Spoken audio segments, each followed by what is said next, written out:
Live from Harbor Station, it's the Vector Spaceman Show. Now, here's your host, Vector Spaceman. Hello, Space Cadets. How is everybody doing? Hey-yo, hey-yo, hey-yo, hey-yo, hey-yo. It's your old pal, Vector Spaceman. We're back at it again, you guys. Coming to you live once more, straight from Harbor Station, and broadcasting on all frequencies to our beautiful planet Earth. Now, whether you're catching us live or watching us after the show, don't you know, we're super duper glad to have you guys on board, and thanks for helping us keep outer space the place to be.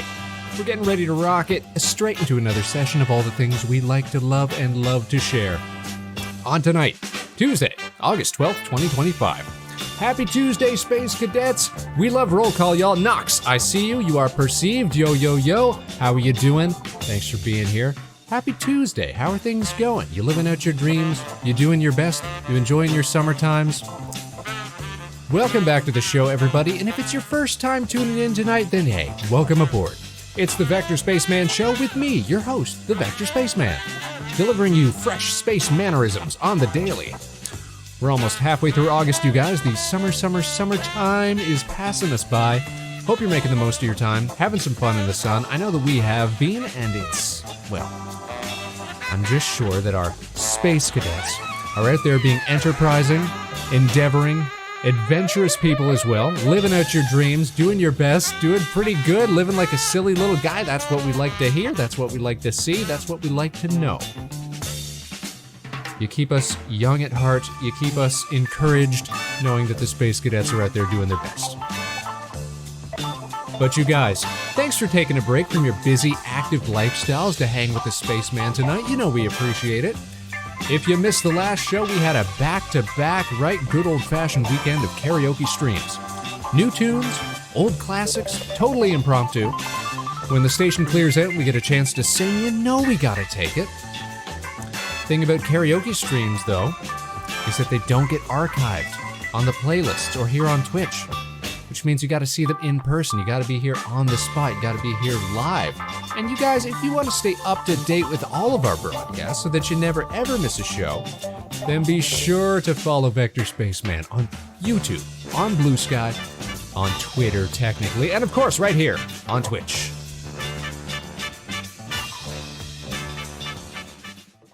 Good evening, Mr. Spaceman, looking very fancy today. Well, thank you for noticing, Jamline. Thank you for noticing. So this was how our outfit ended by the end of the last karaoke stream. We got the feather boa going on, because of course, you know, we were belting out some fine lounge tunery. You know, when we bust out and I like how it sort of layers too. Where's my mic? Sort of layers through the boa as well. When we're singing songs, and then somebody was like, "Hey, I can't see anything but Doflamingo from One Piece." So we pulled out the shades, of course. Gotta rock the shades, gotta rock the look. And then we were reminded that it was the 8th. It was the 8th of August, which apparently, according to the internet, is International Cat Day. So we had to rock the ears as well. You know, just get the whole outfit, the whole look going. The whole style. I don't know, I think it looks pretty good. I think it's a look. I think it's a fit. What do you guys think? Do we pull it off? You kind of can't see our spacey eyeballs anymore, but on the whole, I think it's probably one of our finer outfits for the Spaceman. Love it? All right, maybe we just let it ride for a minute then. We'll see. See if we got to switch things up. See if we can add more. How much more outlandish can we make it, you guys? That's the real question. Now, speaking of those karaoke streams, so our Friday karaoke stream was the longest stream on record that we have ever done. Clocking in at over 8 hours of performant Spaceman. Songs on songs on songs, just non-stop karaoke. And you know what's wild is that we were kind of feeling okay by the end of it. It didn't really affect our voice that bad. Like, I could definitely tell there was some raspiness to it, but it wasn't like we were like we had lost our voice. In the past, karaoke streams used to like wipe us out for the next day entirely. So we must have built up a stronger voice over the years, or I don't know, maybe we were just singing a little softer or something. I like to think we've just gotten better at it, you know? So that's the new high watermark for the show. 8 hours of streaming. Could we go longer? What would we do? A full shift at the Karaoke Factory, exactly. And they don't even pay us for this. We do it for free. We do this for, you know, the 2 cents we get for running an ad every 40 minutes. But we got a big list of new songs for the to-do pile, for the IOUs. Got to learn a bunch of new ones beforehand. Other Jammy had us singing some K-pop. That was fun. Got to do some of my custom karaoke tracks. Some of my favorite bands that nobody's ever heard of. It was a fantastic time. I encourage everybody to come out to karaoke nights when you get the opportunity, because they're just fun, gosh darn it. You can just leave them on in the background. Let Spaceman serenade you into your evening, you know? What's better than that? What's better than that? Don't know when the next one's gonna be, because we really only do these when we know that we're gonna have an empty station. You know, the place all to ourselves. Nobody walking around, nobody bursting into the karaoke booth. Unannounced, unexpectedly. So at the moment, who knows when the next one's gonna be. But it'll be, because we always like doing these. Oh, but speaking of singing projects and stuff, gonna give a big old shout out to friend of the show, Corey Ojo, who is doing another VTuber concert project.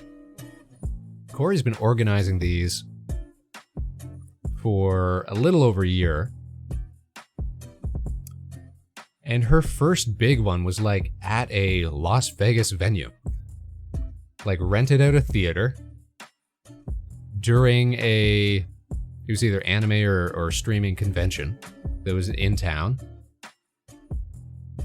And did a whole concert with her original songs and then with a bunch of VTuber friends. It's something I really wish that I would have had the time to be part of. This next one's coming up around Halloween times, so maybe we'll get to be involved with this one. Would be super cool. Problem I find is that Vector Spaceman doesn't really lend himself well to like looking at while he's singing, you know? In fact, I don't think that many VTubers are really much to look at while they're singing. Or while they're doing much, if I'm honest. You get a little bit of motion, but unless you've got a very, very, very, very purpose-built and deliberate model that will track like eyebrow movements and, you know, really precise lip movements and stuff like that, I find singing doesn't really come through as much when you're just looking at a model. That's what I've found, at least. That's just me being hypercritical, I suppose. But I'm very excited for the project. Very excited to maybe get involved. We'll see. And you get to hear Spaceman singing on a big screen. Who doesn't love that? Not just on the little screen. Unfortunately true. That's like, consider, you know, the range of like mouth motion that the Spaceman model has. We've got closed mouth. We've got... Hold on, I can't even... It's too over-calibrated right now. Let me recalibrate.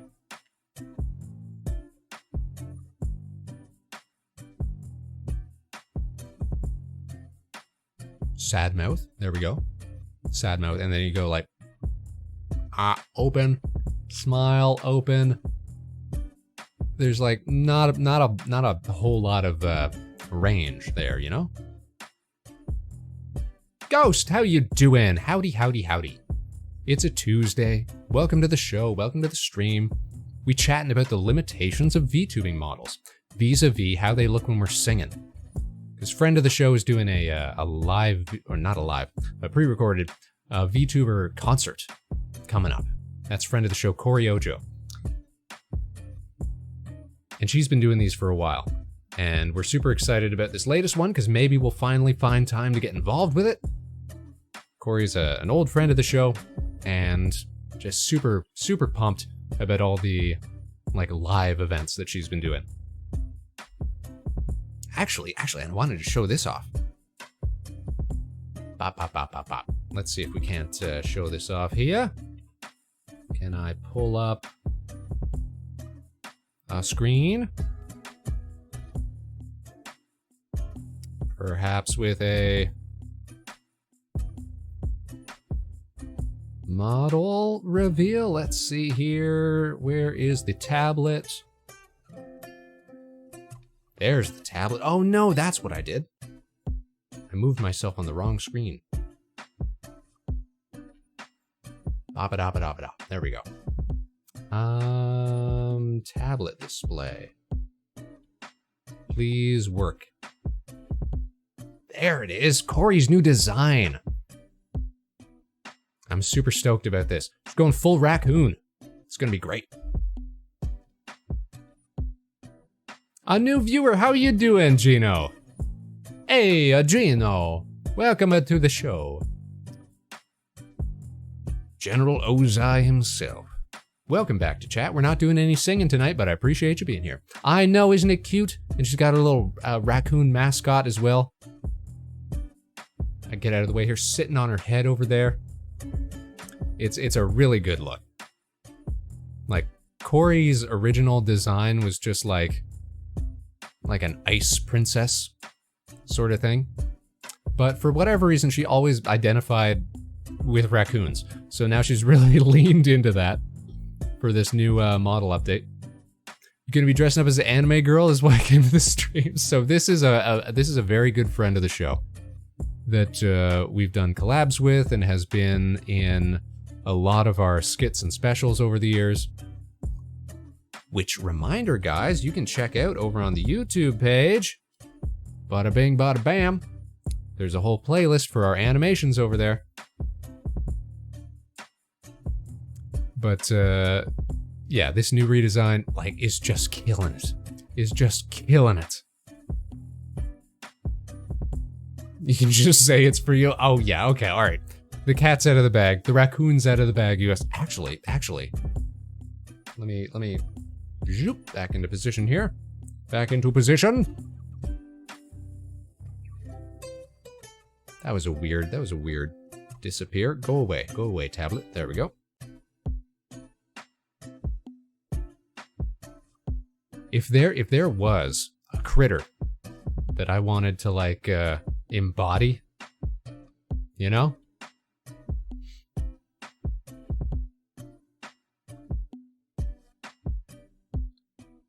Let me see if I can't pull it up here and we can go take a look together. This is a critter that I just found out about recently.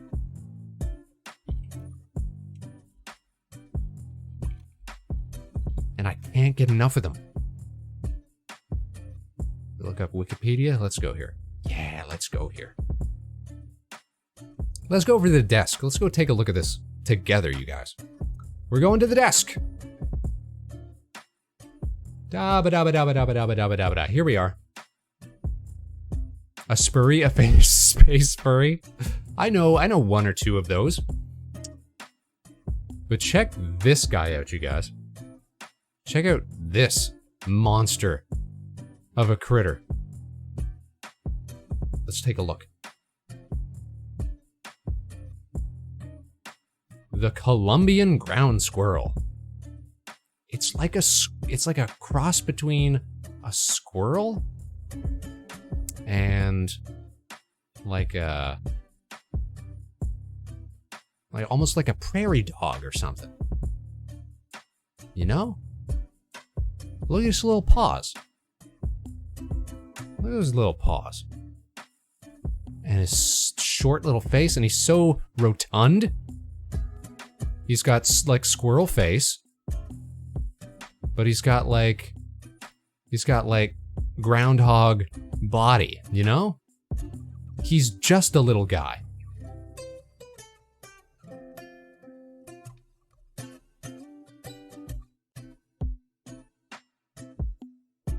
And they're found in Canada and the northwestern United States. Why is chat not on the screen? There we go.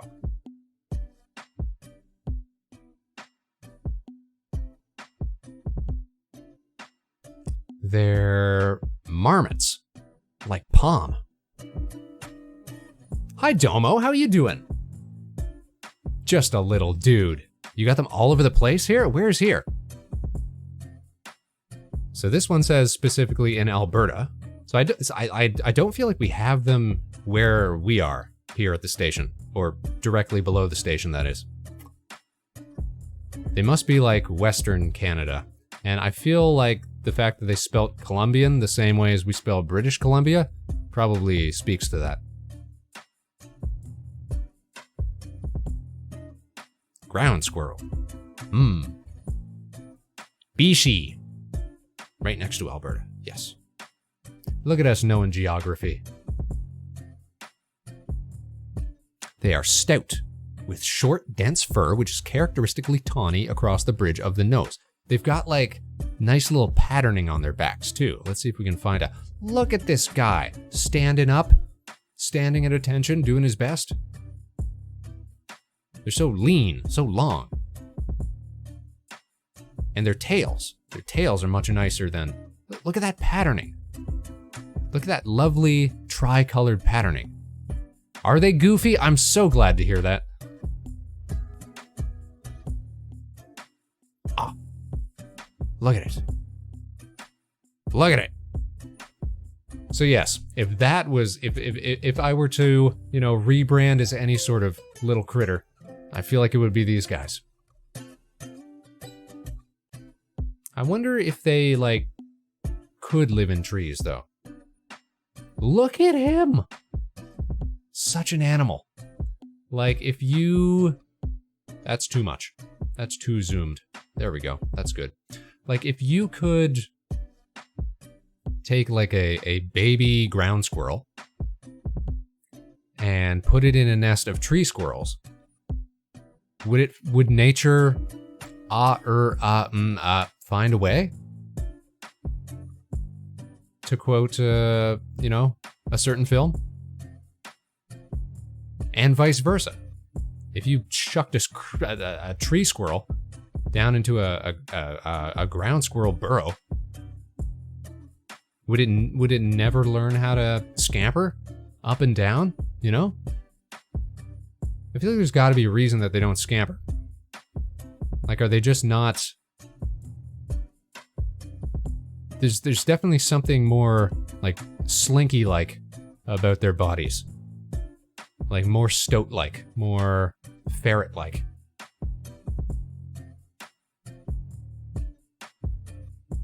I'm intrigued by these critters. Look at this! Look at this! He's so good. Look at that little face. Do you guys experience what they call cute aggression? This concept where you see something adorable and you get that urge of like, ooh, I just want to squeeze it. Or worse. Just want to just give it a little tender boop right on the snoot. I can't believe I didn't know about these until today. I saw a picture of a ground squirrel, a Columbian ground squirrel, today. And this got me reeling. And it's because I rarely go outside of the province. Definitely get that with my dogs, so cute, pick them up and shake them. Yeah, I love, so the Space Fam's family dogs that we've had over the years. Like, I would love to just like grab their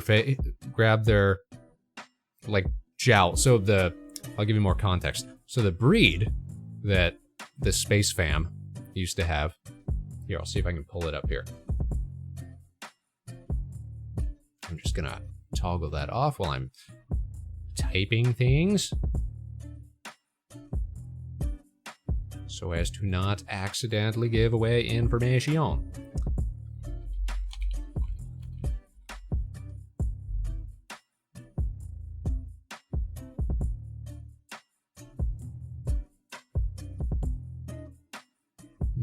That's not giving me good pictures. Let's see. There we go. So the breed that we used to have when Spaceman was just a wee little space boy. All of our Leicas, if you will, were these. Were English Springer Spaniels. Whoops, go back. Go back. Go back. Why isn't it going back? I just wanted to make the picture bigger.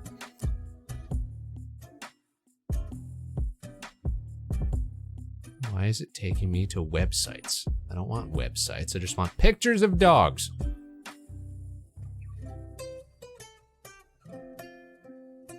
Stop trying to verify if I'm a human. I'm a space human, man. Can I look at a picture of a dog? All right, this is getting ridiculous. All right, let's just put it back on screen. These guys, but they got big faces with big old jowls. And so I'd always like put hands on either side of their faces and just like shake them around. Human, quote unquote.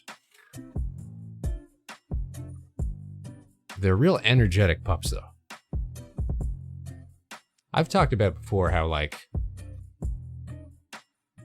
I don't think Spaceman could keep a pet on his own, you know? Just because we're too active, we're too out there doing stuff. I think it's sad when you've got like a pet at home, all alone by itself. That's never fun, you know? So then you gotta get two. But then what if they don't get along? So then you gotta get three. And it just gets out of control, man. A cuttlefish would be good to bring to space. Now that's an interesting concept, Domo. What makes you think that a cuttlefish would be good to bring to space?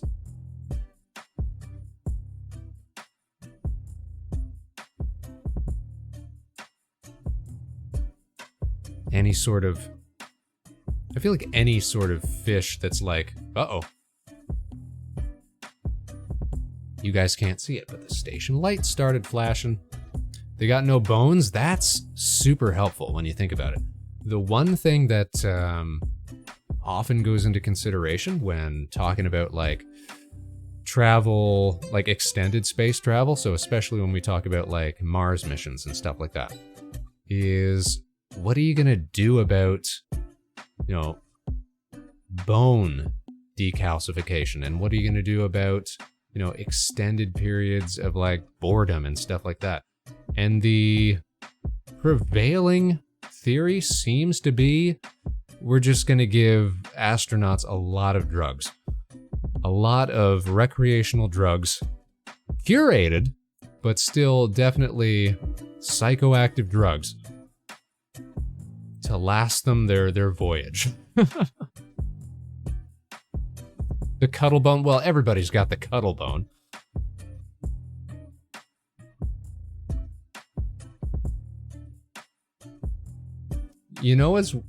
I remember reading, and I'm almost 100% sure it was on the Wikipedia article for red pandas. You guys know about red pandas, right? Who doesn't know about red pandas? You might think it's a regular panda, but just red, but no, sir. It's one of these bad boys.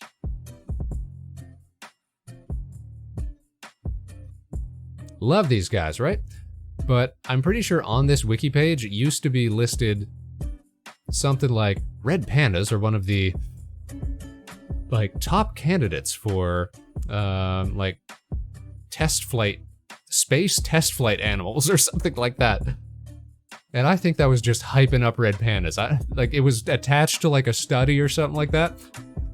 But I've not been able to find it since, so I think it was probably erroneous. I think somebody was probably just hyping up the red pandas. You want to send these bad boys to space?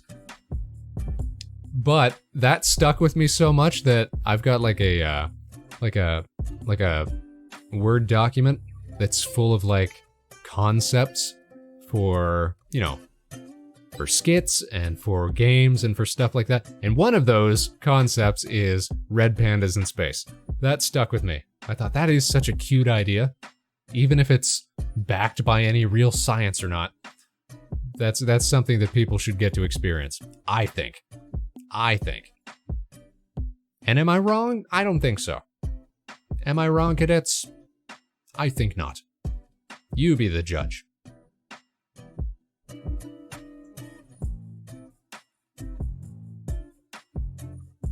Nod, nod, nod.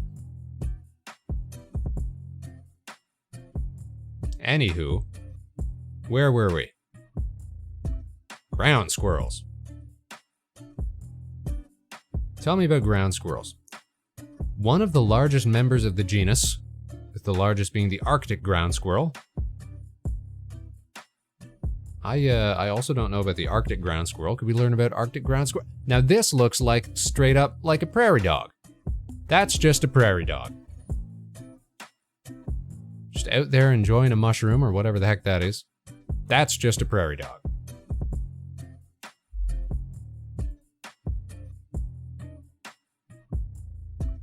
The rodents are known as parka squirrels, likely due to their pelts being used for the ruff on parkas. Oh really? I didn't know that. But that is sort of the same coloration. Look at that. We're learning things, you guys. Here, on the Vector Spaceman Show. Hold on just one second.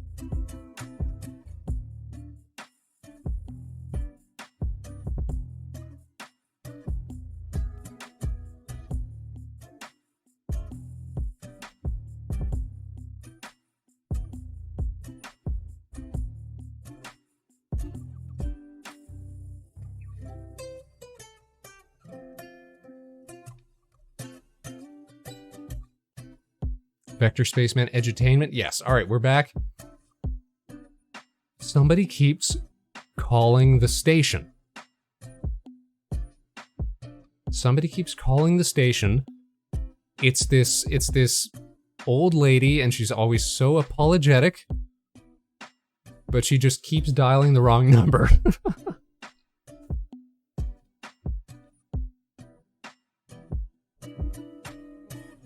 I really hope that she gets in contact with whoever she's trying to find. But this is like the second night in a row that she's been dialing the station. We were just taking that call. So, like, do you guys, yeah, ring, ring, hello? Do you guys pick up when you get like a, unknown number? I always do. I've got like no anxiety or anything like that about talking on the phone. I'm very comfortable with that. It's like a little mystery. It's like a little surprise. Yeah, nobody's ever called the station asking specifically for Vector Spaceman. The moment that happens, we'll be a little perturbed. We'll be a little perplexed. We'll be a little confounded. Just let it go to voicemail if they want to talk to me bad enough they can leave a message. That's not bad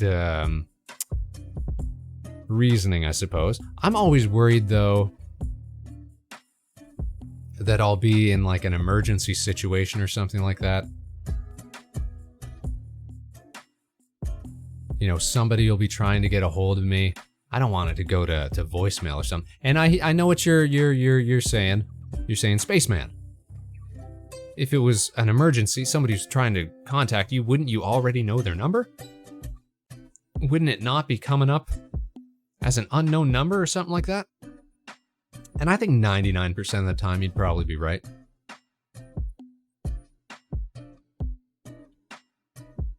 But that 1% where maybe it's like, you know, a friend of mine's in trouble and some third party's trying to call somebody on their behalf or something like that, and I don't know their number, I wouldn't want it to go to voicemail, you know, when precious moments could be at stake. Who's to say? A fair concern to have? It's a concern. I don't know if it's a fair concern. It's definitely an out there, you know, edge case scenario, 1 in a million sort of concern to have. But ever since cell phones became more ubiquitous, I feel like more and more people have sort of adopted those sort of stances. Like, I hear about how, you know, it used to be the case where parents, you know, didn't want their kids to have cell phones or whatever until some of them started to get the idea, oh, well, hold on, that means that, you know, I'll always be able to contact my kids and they'll always be able to get a hold of me, and isn't that a lot safer? And so now everybody's got cell phones. But when it comes like schools and stuff, I've been told that it's hard to get schools to put like bans on phones in like classrooms and stuff like that, because parents want to be able to contact their kids at all times, you know, in case something happens. It's not enough to be able to, you know, back in the day, you just, if something terrible happened, let's say, you'd call up the school, they'd get a hold of your child, and you could, you know, contact from there. But it's the same sort of reasoning. Why waste precious seconds? Domo says, I don't get enough phone calls, that's a problem, so I always answer. Yeah, I feel like I'm kind of the same way. Like, most of my communication is texting and stuff like that, to begin with. Or like Discord messages and what have you. So it's just a lot easier. It's a lot more fun to pick up the phone and just chit chat and get answers right away. I love talking on the phone, man. I'm a big proponent of using the phone. Did you know the other week I was in the city and I saw something that I haven't seen in years. I saw a payphone. Not like a payphone bank, because we used to have those where it'd be like a whole row of them. Because believe it or not, people used to use those all the time. But no, just one payphone. Just out in the wild. What a relic. What a beauty. It's like coming across a wild, coming across a wild Arctic ground squirrel. You know your day is blessed when you see one of these puppies. What if your friend gets stranded and calls you from a payphone? Oh, look at that, payphone. I didn't even see that message. Yeah, what if, when I was in the city, something terrible happened to me, and I had to crawl my way to this one solo, singular payphone, and then reach out to someone? What then? What then, Space Cadets? Would you let Spaceman die in agony in a pool of his own space blood as precious seconds dripped away? Usually when I get an unknown call, it's either a scam or someone, the blood center, trying to get my blood. You know what? Maybe this is a little personal. You know what? I'm not gonna say. When it comes to blood stuff, I was gonna give you some Spaceman lore, but I think that is too much. That's something that we don't need to share.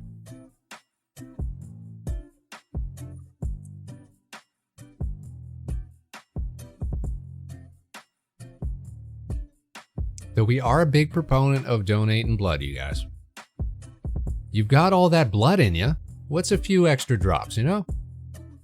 What's a few drops? They give you a juice box once you're done. It's all on the level. I think you're not allowed to get paid for it here in Canada, though. I know in the States you can sell your blood, like you can get paid to do a blood donation, but I don't think you can do that in Canada. I don't think you can get paid for any organ or like body stuff donation, actually. I think maybe there's an exception for like blood plasma or something like that. I'm not 100% sure. Listen, I ain't a doctor, and I ain't a lawyer, and I ain't a lawyer doctor. But that's what I've heard. You can take that to the space bank. Yeah, you get paid in juice, that's right. So you can take your juice and you can trade that up, you know? You get the monetary equivalent of a juice box and maybe, you know, a sugar cookie or something like that. Get your glucose levels up there.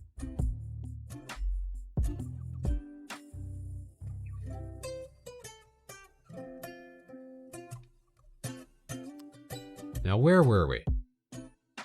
I wanted to learn more about Arctic ground squirrels. The Arctic ground squirrel has a beige tan pelage with a slightly spotted backside. Oh, just like Spaceman. Look at these tundra squirrels. What do they eat? Grass and stuff? They hibernate, that's cool. Squirrels feeds on grasses, mushrooms, bog rushes, bilberries, willows, roots, stalks, leaves, leaf buds, flowers, catkins, and seeds. Will also eat insects, and occasionally even supplement their own diet with carrion. Yeah, so dead animal. Look at these guys.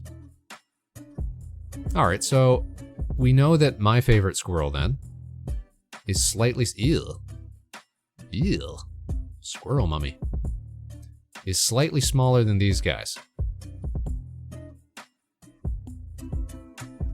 But exactly how small is small? That's the question.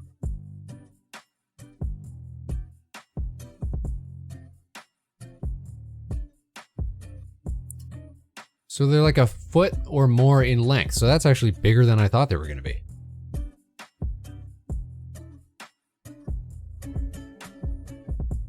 Ah, just... Ooh, they got albino variants too? That's like a shiny ground squirrel.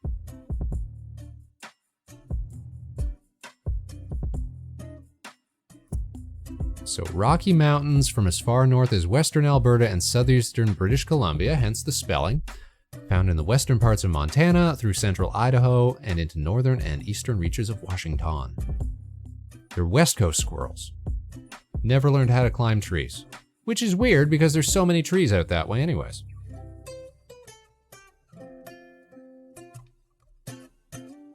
Some squirrels just never got with the program. Oh, look at him standing up. They got big old claws too. But why can't you have one of those as a pet? Come on. They're just little guys. They've got little guy body type. They've got little guy energy. It's a perfect space marmot. Vector space marmot. By golly, that's what we'd be. Excuse me? Let me read that again. The most common activities for Columbian ground squirrels while above ground include standing at attention, feeding, and grooming.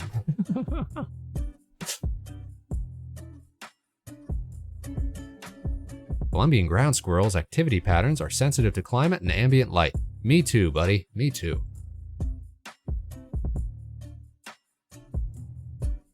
They emerge from dens about an hour before sunrise and return near sunset. So they're daytime squirrels. Columbian ground squirrels, when encountering each other, commonly will touch their mouths and noses together, an act resembling kissing. That is so cute.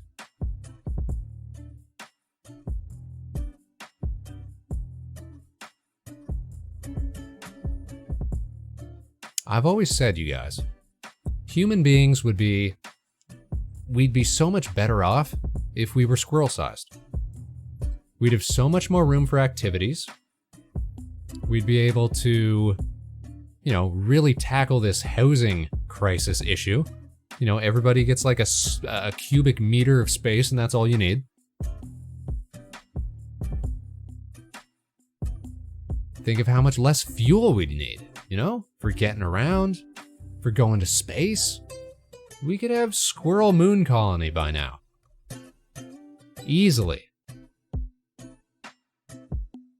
Because of the amount of thrust you would need to get a squirrel into orbit compared to a human being. You know, we're talking orders of magnitude less.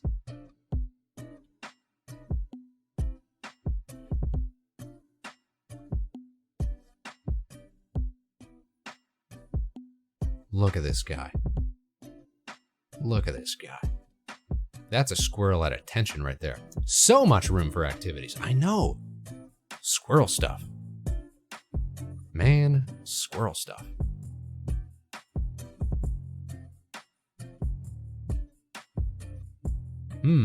Predators of the Columbian ground squirrel include the grizzly bear, the coyote, I like coyotes, Pacific martin, uh-oh.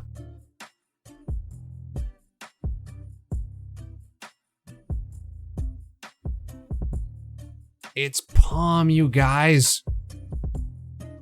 It's the martins.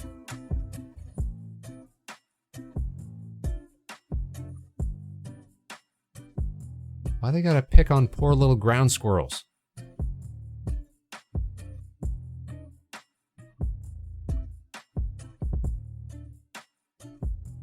Gosh darn fisher cats, man.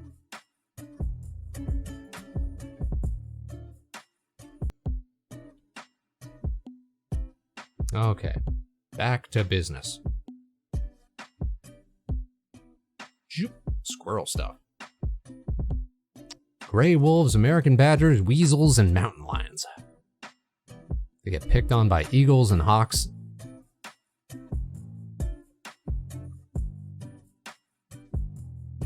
It sounds like these guys weren't super known about until pretty recently. Oh, look at that pretty squirrel. I feel like the hair looks like it's gonna be too bristly.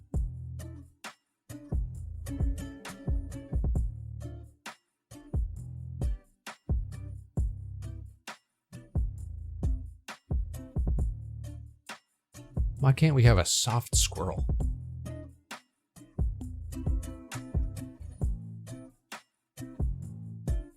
You think they're surprisingly soft? You think so? I always thought like field animals like this would have, you know, rougher fur. Like I've pet deer before. When we were, because I got to chill with like those super polite deer in Japan, like the semi-domesticated ones in like Nara and on Miyajima.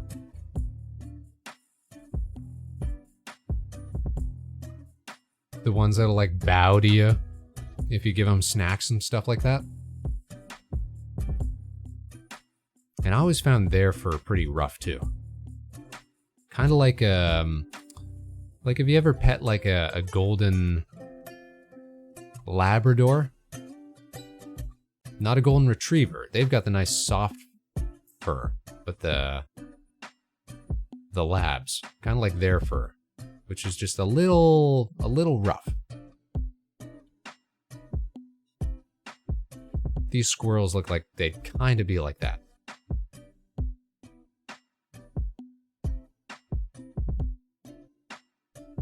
A lot of taxonomical information.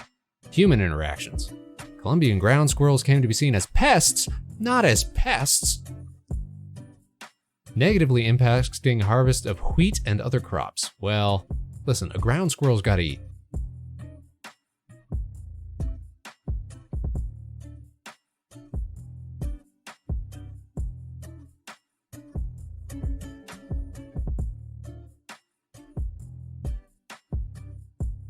The IUCN lists the Columbian ground squirrel as a species of least concern. Nice, so we're gonna have ground squirrels forever. Listen, when human beings have exhausted ourselves, when there's nothing left for us to do, there will always be the ground squirrel.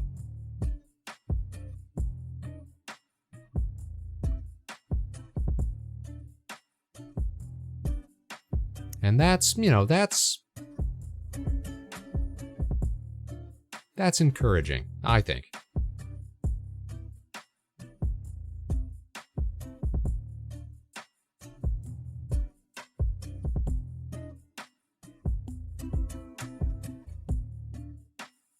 And then the squirrels can inherit the earth, as I've always suggested they do. Oh, you guys, I also want to give a big shout out tonight to this new drink I'm drinking. Not sponsored, mind you, but I'm just loving this. This is called Rain Energy. It's got a warning on it from Health Canada, letting me know that it is a supplemented beverage, but it is a cherry limeade. It's like a lime Ricky. Tastes delicious, and it's keeping me juiced.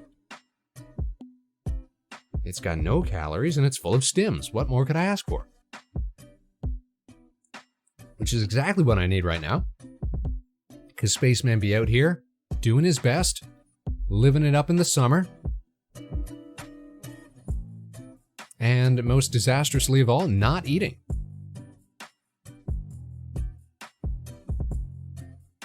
I got my bike fixed finally. This is news. This is incredible news. Back, whoops, hold on. Let's go back behind the desk. Well, that's no good. Well, it's kind of by design, Jamline. Let me explain. Let the man explain. Can a spaceman explain? Let me explain myself here. So during the summer times, we'll do like an intermittent fasting sort of thing, you know, just to help us lose, you know, winter weight and what have you. It's all very much, I would say it toes the line between, like, structured starvation, but it's hard to argue with the results, you know? Plus, we pair that with, we're out there biking around every day, doing our best. And listen, this is what kills me. So, we were out biking maybe a couple weeks ago. Maybe 3 or 4 weeks ago. Going through, didn't even realize it at the time, construction area, get a big deck screw in the back of my wheel. Close enough to a bike shop that I can like wheel it in and get a repair done on the spot, right? They pull it right out, they're like, tire's fine, you know, it's a nice clean puncture, we'll just replace the tube, no problems there. I'm like, all right, lickety split. It's like a $20 fix and I'm out of there.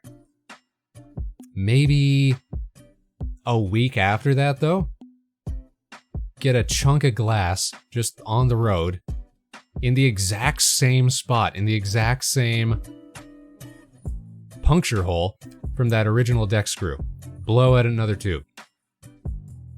I'm like, all right, we got to get this fixed. For good this time. Yeah, 1 in a million shot. Worst thing in the world. Take the wheel in. I'm like, all right, we got to get a new tire. I take it to the place where I got the tire originally. There's a lovely national chain of hardware stores in Canada called Canadian Tire, and you wouldn't guess what they sell. But anyway, surprisingly enough, they don't actually have a tire in the size that I need for the bike.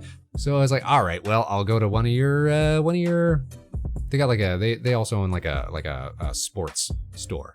So I go to them, they've got cycling stuff. They're like, yeah, we got one in stock. Only problem is it's at another location that's like across town. So now we're on a mission, right? So I drive out to this other location. They say, yeah, we got one of those in stock because they're looking it up. I'm giving them the number and all that. But for whatever reason, their stupid inventory system is showing it as like a road cycle tire, whereas mine's more like an off-road, like a mountain bike sort of tire. So not at all what I need. So like, well, you can order it online and it'll ship within, you know, like 3-4 business days, something like that. So I'm like, all right, fine, we'll do that. Put the order in, finally get it after 4 days, I think it was. And this was like right before the weekend, so I knew I was gonna lose time anyways. Because of course they only work on business days. Anywho, get the tire, take it back in, when was this? On Friday, I guess. Have them put a fresh new tube in there as well, and we're good to go, and now Spaceman's back on the road. Thankfully, I've got like this little, like stationary bike here in the station as well. So I was able to keep, you know, keep it pushing, keep it pedaling, and watch some shows at the same time. That's always fun. That's almost better, I would say. I get to keep myself distracted. While we're burning some calories. Anyways, that's like my main mode of exercise these days. But it only lasts during the summertime. And spring and some of fall. You get what I mean though, only when the weather's nice. But that combined with the, you know, less eating leaves us a little exhausted, which is why we're always sipping on this drankage when we're doing stream nowadays. I will say though, I'm a big fan. This might be my new favorite. Glug glug glug. Though you gotta still stay proper hydrated. Why don't we all stay proper hydrated for a minute here? Pop that right in the chat. Everybody sip some water. Stay fluidated. Stay liquidated.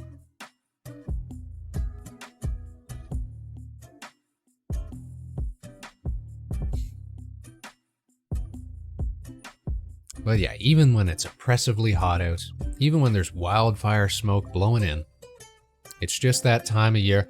Oh my god, everybody's so hot outside. Montague, my absolute favorite sea turtle in the whole wide world, who understands that the block is hot, because Mana is a fellow Canadian. We're gonna give a big shout out. Space Cadets. You might not be familiar with Montague, because Montague only likes to stream over on YouTube these days. Ooh, fancy. My favorite French sea turtle in the whole wide world. How are you doing?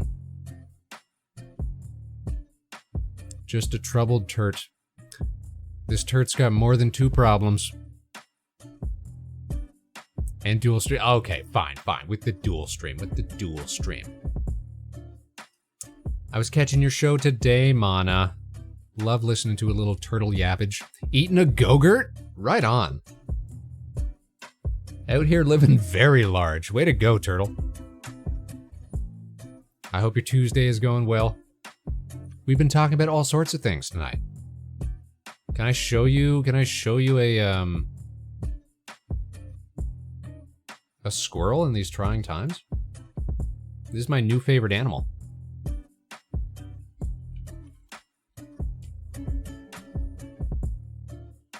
Let's go back to the laptop. Let's see. This is a Columbian ground squirrel. Like, squirrels have always been my favorite animals, but these might be my new favorite specific type of squirrel. Look at these, Mana. Look at this Columbian ground squirrel. So they don't live in trees, they live in little burrows. Look at his fancy little patterning on his coat. Look at whoops. Look at his little snout. Look at him little paws, Mana. Look at him little paws, Mana.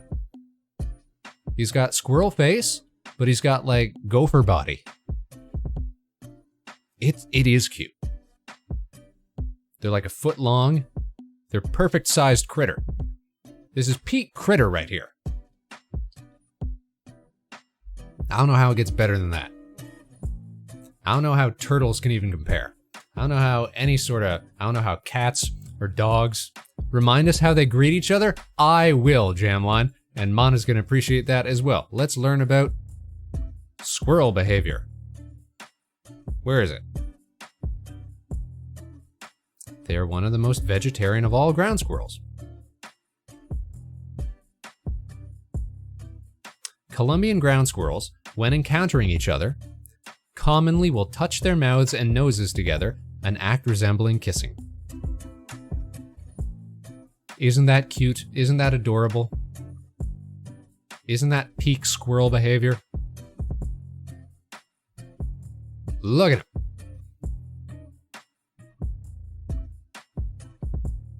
I know, right?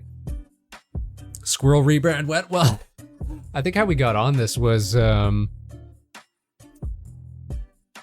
somebody had, what was it? Oh, that's what it was, yeah. We had the cat ears on because this is all gear that we had from the last, karaoke stream.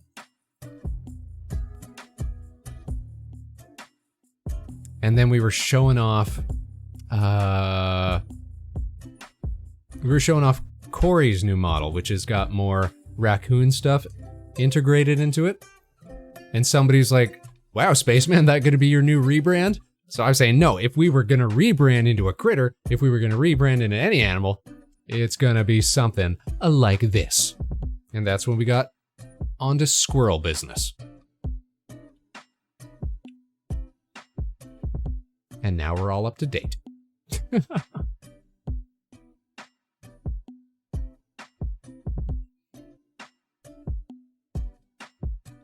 What's new with you though, Mana? Are you living out your summertime? Are you living out your dreams? Are you having a good time? This week, Spaceman, not just, you know, if we show off the whole fit here, not just on the stream, but in real life too. We've been hitting the thrift stores. We've been piecing together outfit essentials because this week, you guys, we're gonna be getting a little dressed up.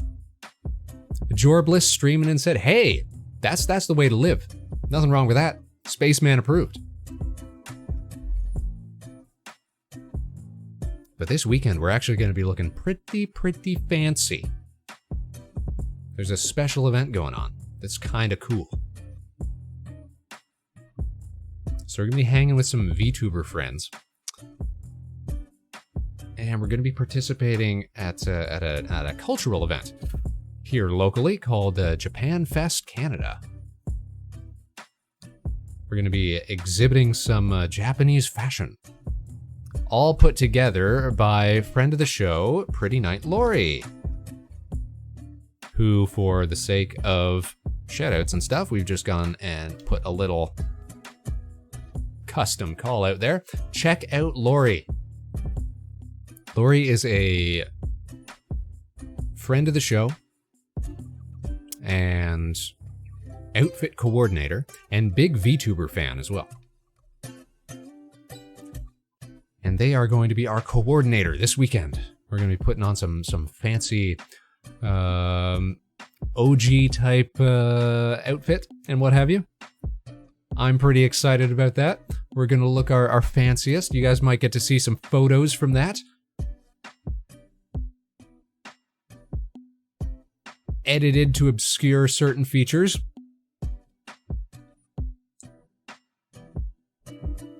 But I'm mighty excited. It is pretty cool. Everything Lori does is cool, so definitely check them out. They post a lot more on like Instagram and TikTok and stuff like that. You know what is a shame though? Speaking of like appearing at events and stuff like that, is that we're not, like I can call it right now, we are not going to have our helmet done in time for Fan Expo this year. The IRL helmet. I kept going back and forth on what material I wanted it to be made out of and getting the design down right and what have you. It's a bummer, yeah. Should have started sooner. This is Spaceman procrastination at its finest. put it off, be like, oh, we got 2 months left. Oh, we got a month left. And then when it gets down time to it, it's like, all right, well, we either got to, first of all, like invest in a whole, like, PLA 3D printer or something like that if we want to do like a hard plastic shell. Or we got to learn how to do like EVA foam working if we want to just do something workable. But then I'm like, no, we don't just want something workable. We want something good. You know? We got to go all out. We got to go all the way.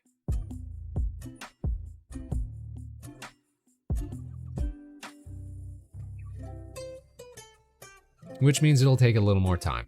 That's fine, though. It's not like we have many pressing obligations at the moment. So we can continue to work on that.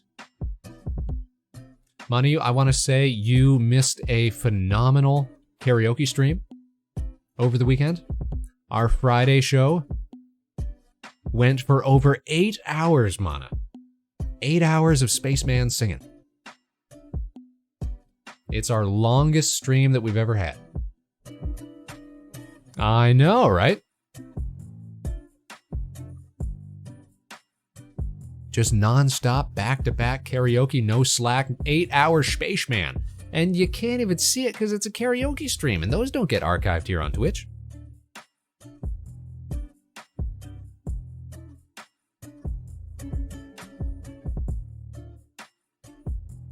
Haster saying, dang.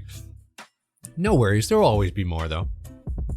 But it did highlight the next...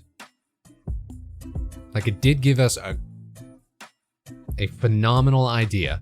And this is partly thanks to those who were in the chat, and especially friend of the show, Benicula.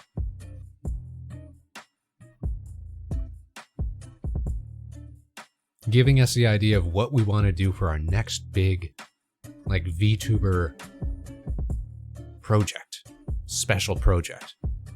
And that is, could we do an entire theatrical production, musical theatrical production with VTubers?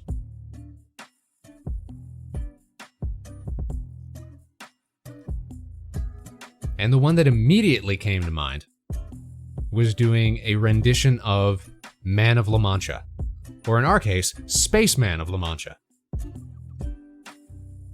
It would be pretty awesome. The one thing I'm a little concerned about is I know that a lot of people's, like, to do it in the same way that we have done skits and specials. I guarantee you've heard some of the numbers from it, though, Mana. It won a Tony. It won a number of Tony Awards. It's the musical adaptation of the story of Don Quixote.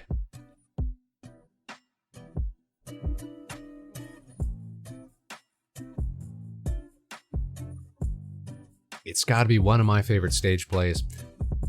It's got great standards. The Impossible Dream, Dulcinea, all sorts of stuff. You know the story? Okay, there you go. You can keep up that. It's got great parts.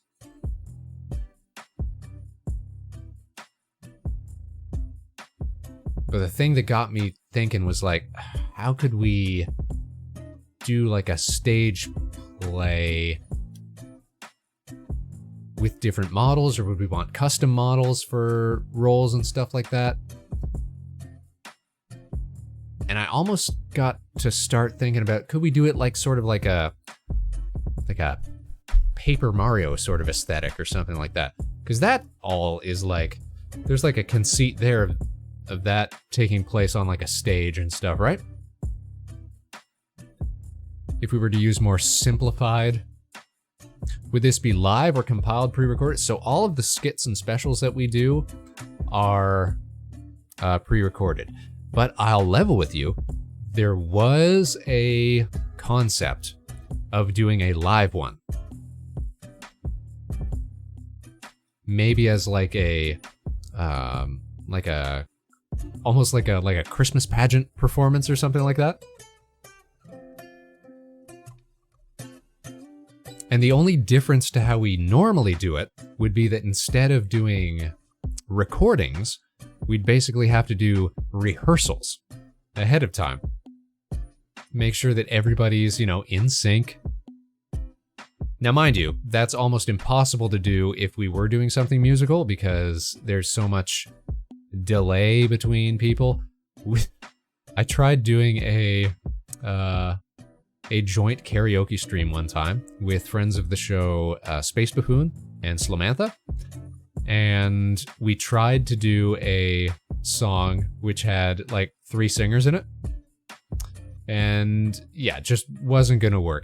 Wasn't gonna work unless we had like cut out everyone's audio and fed it through where it's like, all right, person A starts singing so that person B can sync up to them with their delay so that person C can sync up to both of them with their delay, and then the audience hears person C once it's passed through everybody, sort of thing.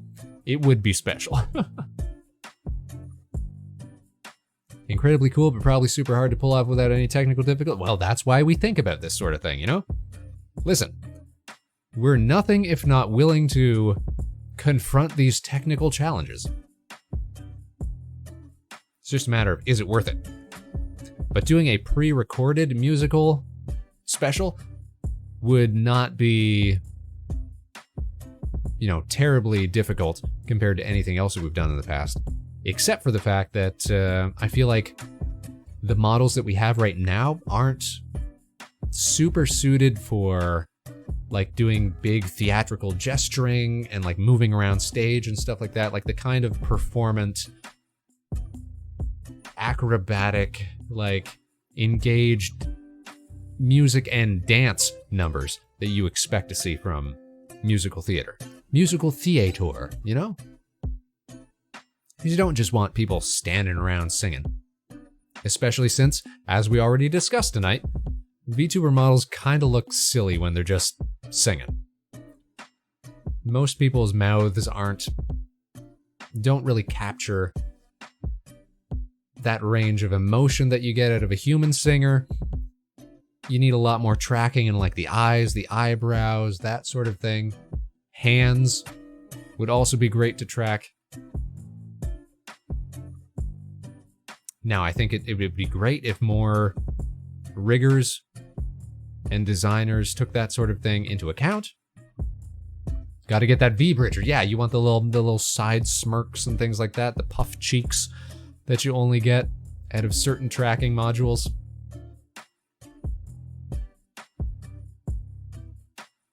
But anyways, that's our big project that I'm kind of obsessed with at the moment.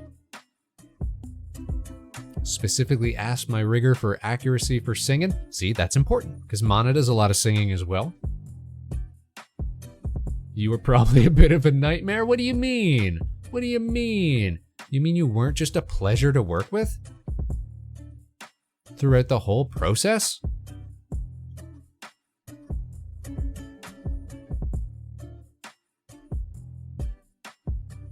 And while she's here, I don't mind, boosting and glazing a friend of the show, if you will. Manayu has got a fantastic singing voice, and to be fair, just a fantastic speaking voice as well. It's so goofy and so French and so ridiculous, but it's so unique, it's so iconic. I love having Mana in all of the stuff that we can get her in, because as a character, she's fantastic. She learned a lot working with you. A lot of on-the-job training. Stop projecting your talents onto me? What do you mean? What do you mean? To quote Mana, what do you mean? Mana's got a very distinct voice that works specifically. It works specifically when we've got one character who sounds like that. Honestly, I think we've really lucked out with the sort of common cast that we have for the skits and specials, where we've got a lot of people with unique voices. Mana's got a very unique voice. Neff has always had a very unique voice. Jammy's got a very unique voice that really fits her character as well. The skits are so much fun. Of course, they're meant to be fun. Aggressively low stakes. That's how we do it here. I love Neff. Everybody loves Neff. But here's the thing. Neff's MIA at the moment.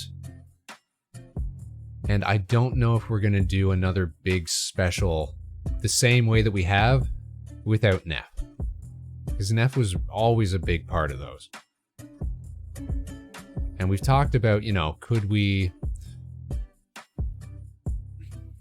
I don't want to say replace or anything like that, because you can't replace Neff. But there are other characters who could sort of fill that role. But you're right, it would not be the same. It wouldn't be the same, so it would probably be a great opportunity for us to pursue some of the ideas we've had, where it's like, okay, can we basically do it from the ground up, you know? Could we do the Harbor Station show with characters, you know? Not just co-actors, but characters. Models from the ground up, synchronized style, that sort of thing. That's sort of my dream.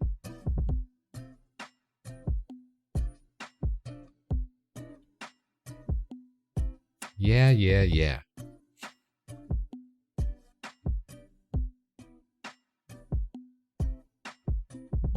Wherever Neff is, I really hope that she's doing well, that she's taking care of herself, that she's staying healthy. I hope we get to see her again. Pastor says ambitious, but probably something that he can do. Yeah, might take us a minute. But hey, that's kind of why we got into this whole biz to begin with, right? Learn some new software, learn some new tools. Keep pushing it. And we haven't pushed it in a minute. The skits and specials they've gotten more elaborate. They've gotten more ambitious. But technically, they've stayed very similar. That's why I'm the coolest? Wow, I'm the coolest? This is reaching new heights of praise. Wow. All right, you know what's not cool though? Ads. And unfortunately, we've hit the point of the show where we gotta run one. Wasn't that a cool segue? Wasn't that slick? So here's what I want you to do, guys. All right, I'm just gonna step off for a second. You know what? I'll stay here because I don't have to go yet. But I set this up so that we can. Oh, Mana! Oh, with a certified space ace. Look, Mana. You've been subscribed for 12 months now. A whole year. A whole year. None of that for me. Man, Mana really doesn't like those ads. We're gonna put up look at this, I've got this now. We'll be right back, so if you're coming in midstream, you understand, or if I'm off screen, you understand. We're doing ads. We're gonna run ads, 2-minute warning, you guys, get a drink, get some snacks. The Vector Spaceman show continues right after this.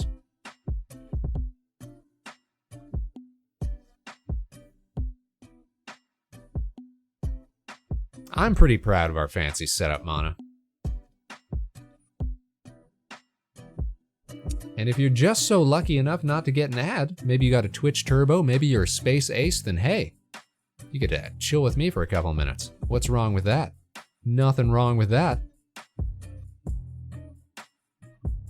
Still no idea how you do that. I just splooshy. What do you mean? What do you mean how I do that? How I fade something like on and off screen like that?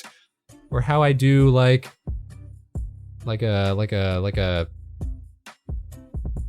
the whole scene transition or something like that. Like that, you mean? Scene transition? It's like the easiest thing in the world, man. You just click on the scene you want to switch to, or you set it up on your big fat stream deck like I do. Zooms around. What do you mean? Oh, well, technically it's a whole different scene. Yeah, it's a different scene. The desk view versus the wide station view versus the airlock zoom versus any of that, you know? Technically, they're different scenes.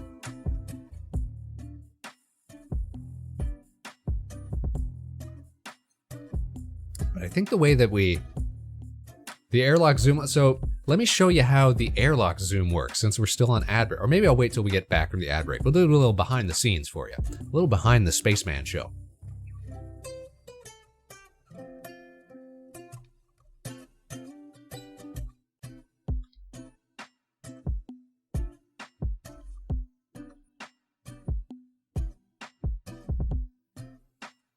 And we'll see if this works.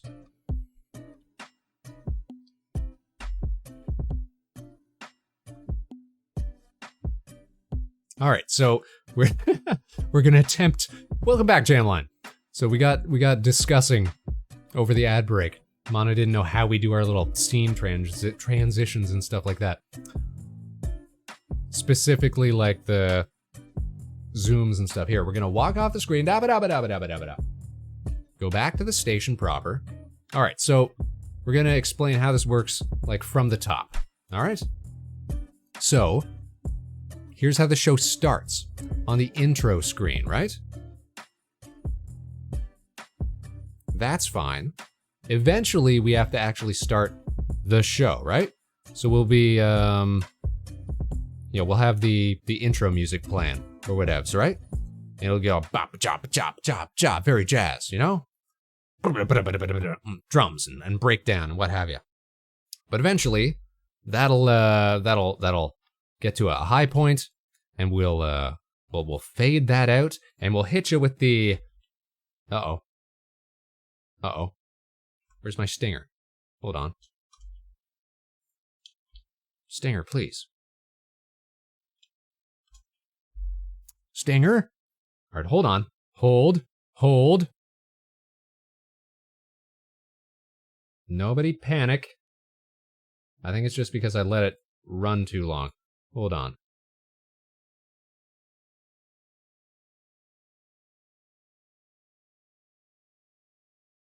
Intro.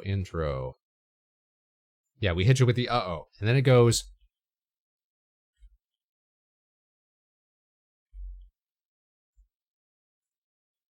Okay, so for whatever reason, the stinger isn't working at the moment because we didn't reset it quick enough. But anyways, it goes, and it shows Spaceman and all that, and that's fine. We transition to the station screen, and look, oh wow, there's no Spaceman. But we'll get one of the intro. You didn't break anything, Mana. But we get one of the intro voices to say hi. So it'll go live from Harbor Station. It's the Vector Spaceman Show. Now here's your host, Vector Spaceman. See, just like that. And we've actually got a bunch of those. So we've got that was Neff right there. That was Neff doing her intro. But we've got a bunch of stinger voices.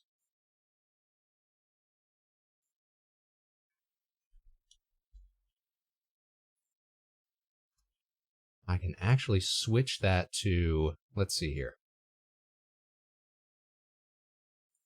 Listen to this one. Listen to this one, you guys. Oh, wait, hold on. What happened? Oops. Disappear. Disappear for me.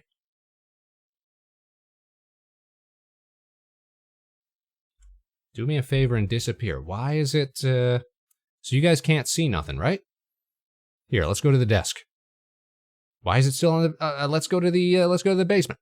Why is it still on? All right, we'll just turn off the stinger nest. That should be fine. Okay, we can see stuff again. This is all very technical, Mana. That's the issue. You guys can still hear me though, right? You're living your best life right now? Yeah, see how I'm doing. All right. We'll just put some station music back on in the meantime. Stinger nest. Problem is we got so many nested scenes as well. Scenes within scenes within scenes within scenes interlinked. Hi, Haster. The monoscuff is spreading.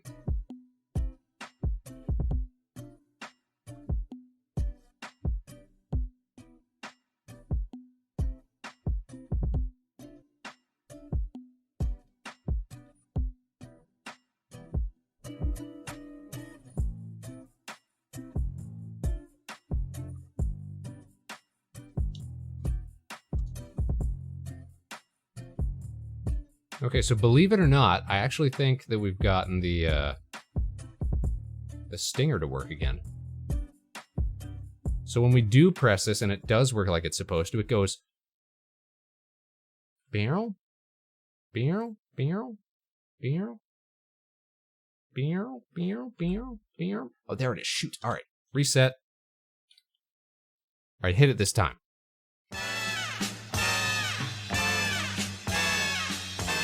Oh yeah, Spacemans. Look at him go, right? And then we hit you with the intro, and it goes... Live from the harbor station is the Vector Spaceman Show!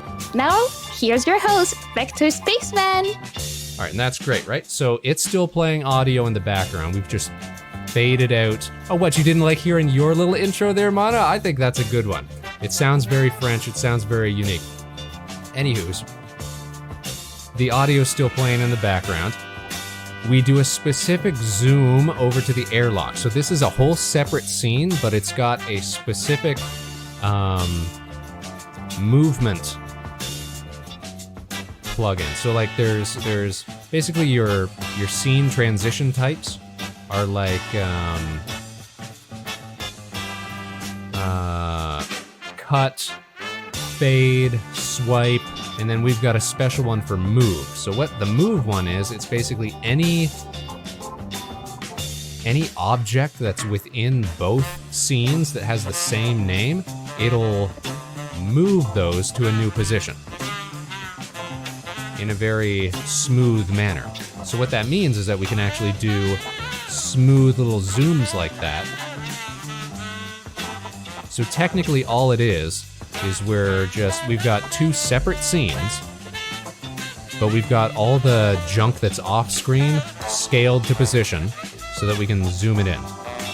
And actually, if you pay super close attention, I think that like some background elements might slide a little more than they're supposed to, but that's all about, you know, getting the position of where it would be if you were doing like an actual camera zoom as well.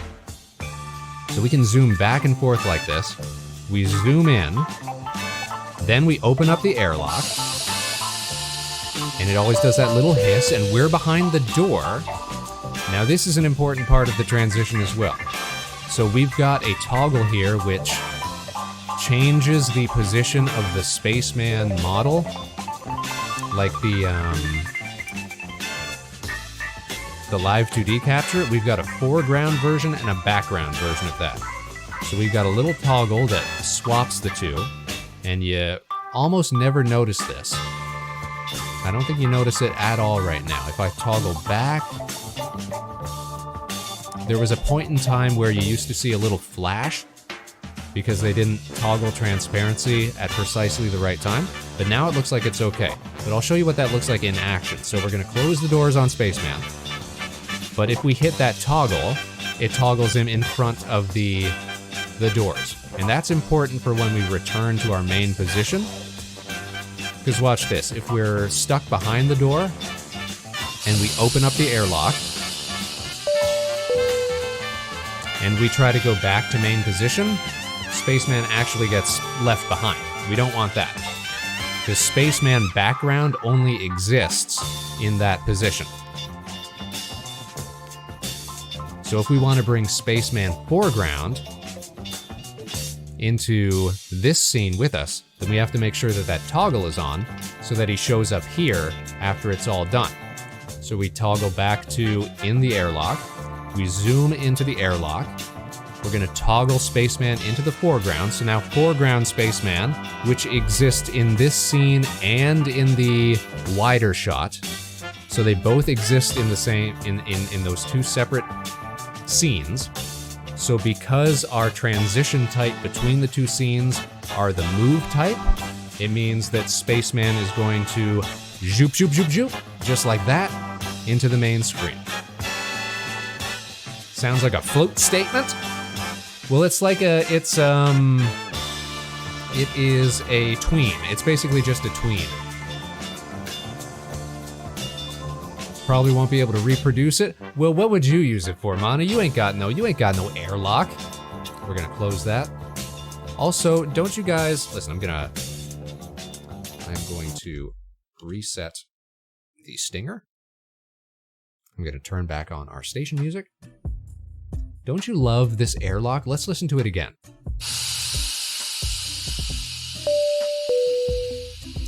That was me trying to find that tone, that specific tone. I wanted the same tone that I used to always hear, like walking into one of the convenience stores in Japan.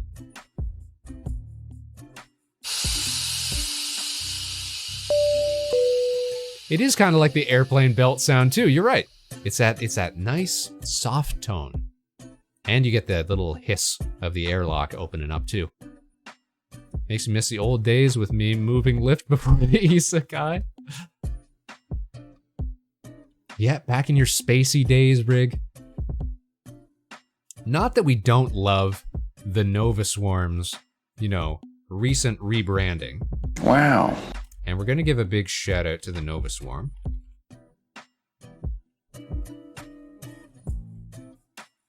A trio of self-produced independent virtual talents. Not that we don't love the new fantasy look, but man, do we love the spacey look. Not just because, and a large part of it is because you guys fit in so well on the skits and specials, just aesthetically. But they were just good looking models too. I'm not gonna lie. Gotta figure out a way to get back somehow. Yeah, do a little planes walking, do a little, a little realm jumping. I feel like I'm being scammed. Something is fishy. What do you mean? What do you mean, Haster? What's fishy? The answer is probably Escaflowne. Yo, Escaflowne! I used to watch Escaflowne on YTV.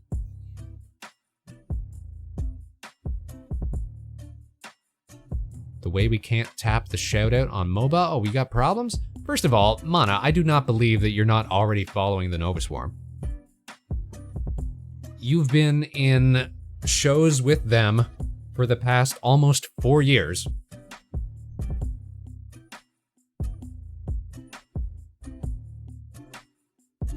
These are our friends, Rig, and Ellie, and Lyra. Haster thinks it's too old and has been snubbing it. It's pretty old. I'm not gonna lie. It's pretty old. The way the door masks the Spaceman model seems to be more deeply technical than just a toggle. No. So here's what it is. I'll show you what it is. We're gonna go back to the airlock, right? So first of all, watch what happens when we go back to the airlock from this wider scene, okay? So Spaceman goes back with us. But check this, if we do the toggle here, here's what happens. Spaceman appears over here, and the foreground Spaceman disappears. That's what's being toggled, basically. There are 2 Spaceman captures, and I'll expand on that when we go back to the airlock. So check this, we're going back to the airlock. If we close the airlock right now, foreground Spaceman is what's being viewed. So if we close this, Spaceman is going to be in front of the doors. Let's open it up again. We're gonna toggle now. Now back, oh, actually, I think you could almost see the transition through the steam there. Let's try that again. We're foreground Spaceman. We're gonna open it up. Watch the steam this time. I'm gonna toggle to background Spaceman. Now he's behind the steam. Did you notice that? So I'm gonna cheat a little. I'm gonna put, I'm gonna turn on foreground Spaceman and background Spaceman at the same time. Now we've got both. This doesn't usually happen. But now I can, whoops. I'm gonna move one, and now you can see there's actually 2 of them. Now there are 2 of them! Barrels, how you doing? Actually curious though, how do you transition the scene but keep the foreground spaceman on top? Because we only ever have one visible at any given time. I will try to explain this again. I'm going to move this back into synchronicity. I'm going to turn off the spaceman that we don't need because that's cheating. All right, let's remind ourselves where we're at right now. All right, background spaceman is what's visible. You saw that one? Yeah. So usually that doesn't happen because usually we just open it up and we're like, wow, here's the spaceman, you guys. Wow, welcome to the show. And Mana's all Live from the like, harbor station is the Vector Spaceman Show. Now, here's your host, Vector Spaceman. that's me, that's us. And then we do a little spiel because that's how we like to, intro the show and what have you. So by this point, we don't have to worry about smoke getting in the way or whatever. So we toggle to the foreground and it's imperceptible. So now we've got foreground spaceman on and he can move around if we really wanted to, but you'll notice he's in front of the door this time. Wow.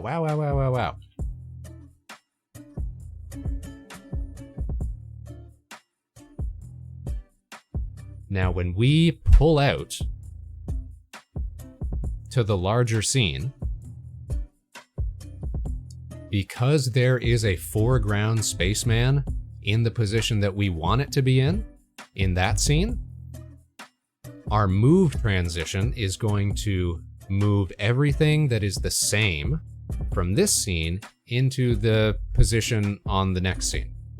So we go zoop, and if we want to go back, we go zoop, just like that. We go zoop, we go zoop.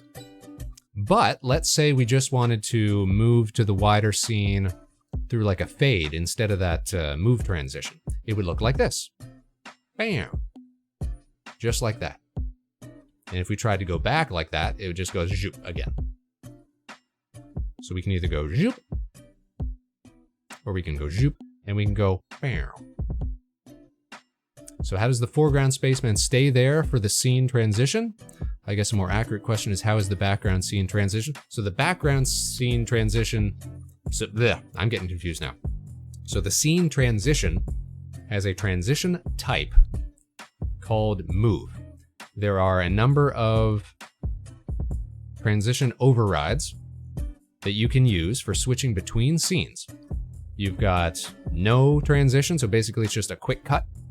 You've got the fade, which is what we use when we're going to like the desk scene. Oh, sorry, we cut from the desk, but we fade to the station. But we cut to the desk.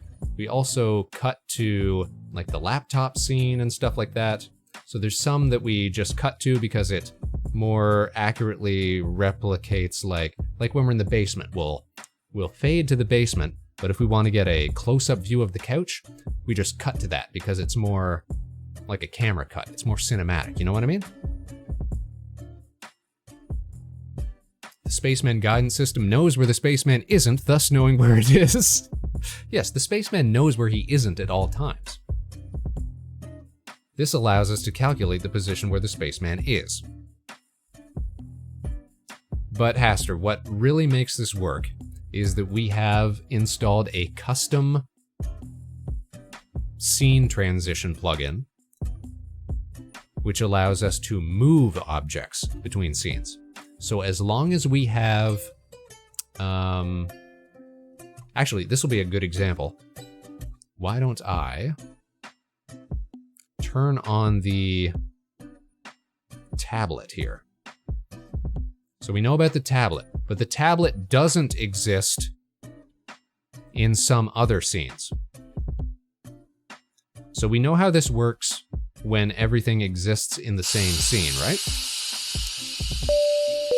When things do work, it means we can zoop and we can zoop back out. That's because everything that exists on this scene exists on this scene, just blown out to the extremes so that everything scales properly. And it goes zoop, just like that. But, let's say, for example, we've got the tablet on this screen, but we don't have it on the airlock. So look at that. It just sort of disappears. It scales down and it gets out of there. That's what'll happen if you've got stuff in one scene but not in the other. Shoop, shoop, shoop. So here's the tablet. And now we switch to a scene where the tablet doesn't exist. It just sort of disappears from existence. It just scales down out of existence. Which can be useful. Like, you can use that to your advantage if you want to.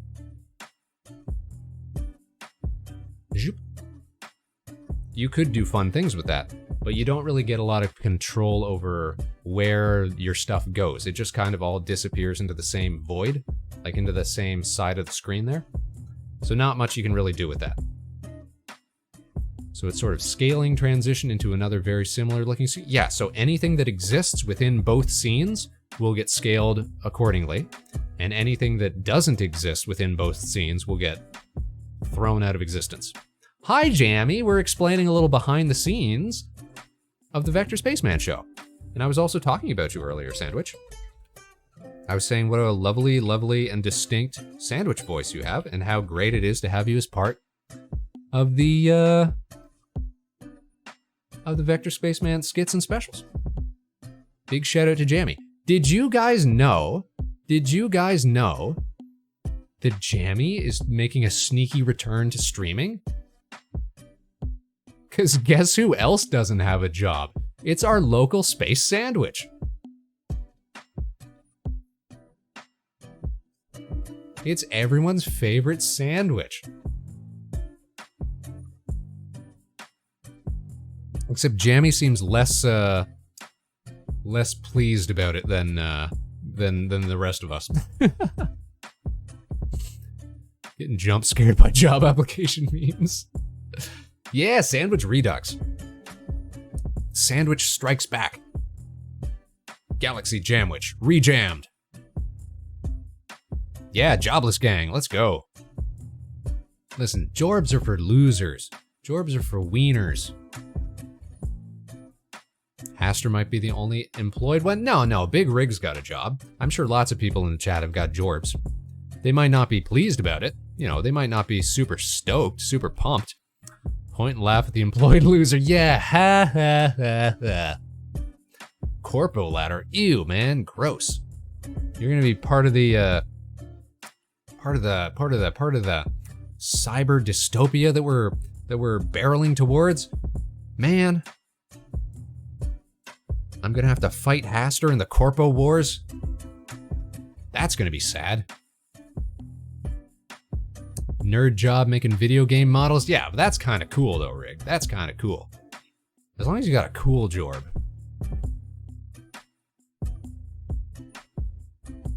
Doesn't sound like a Jorb, but it's still a Jorb.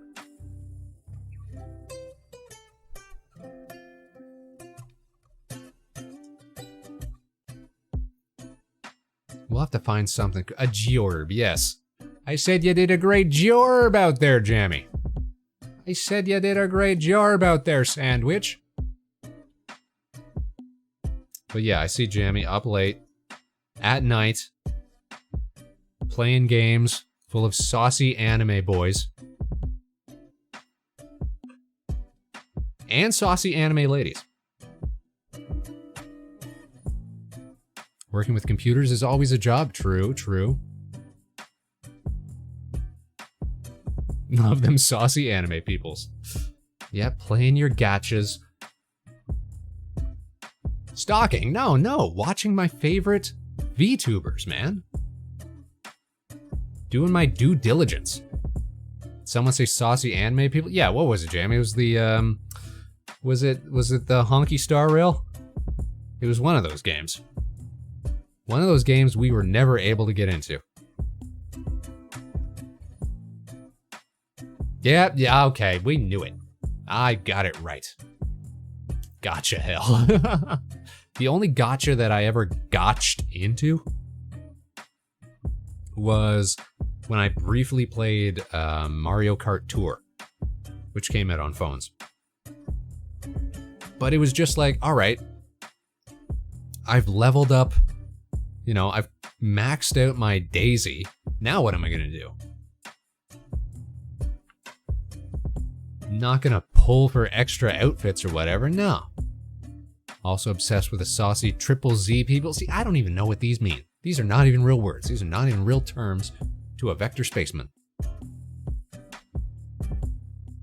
Z is all This is incomprehensible. But I'm glad you're all that you're all commiserating. I'm glad the Space Cadets are finding common points of reference. Gotta keep up with the kid. Do you know the horsey girls? Oh yeah, the Umamusume? I know of them. I haven't played it. I haven't looked at it at all. I know that the gold ship is like the aggressive one, and I know that the Urarara is the one that never wins. Everything's jiggle physics. Wow. That's gotcha for you these days. Listen, we'll spare no polygons. We'll spare no expense. If it means pulling in more gotcha money.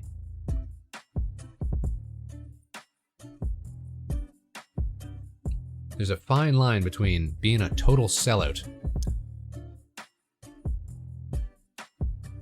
and being trying to justify doing gotcha type games.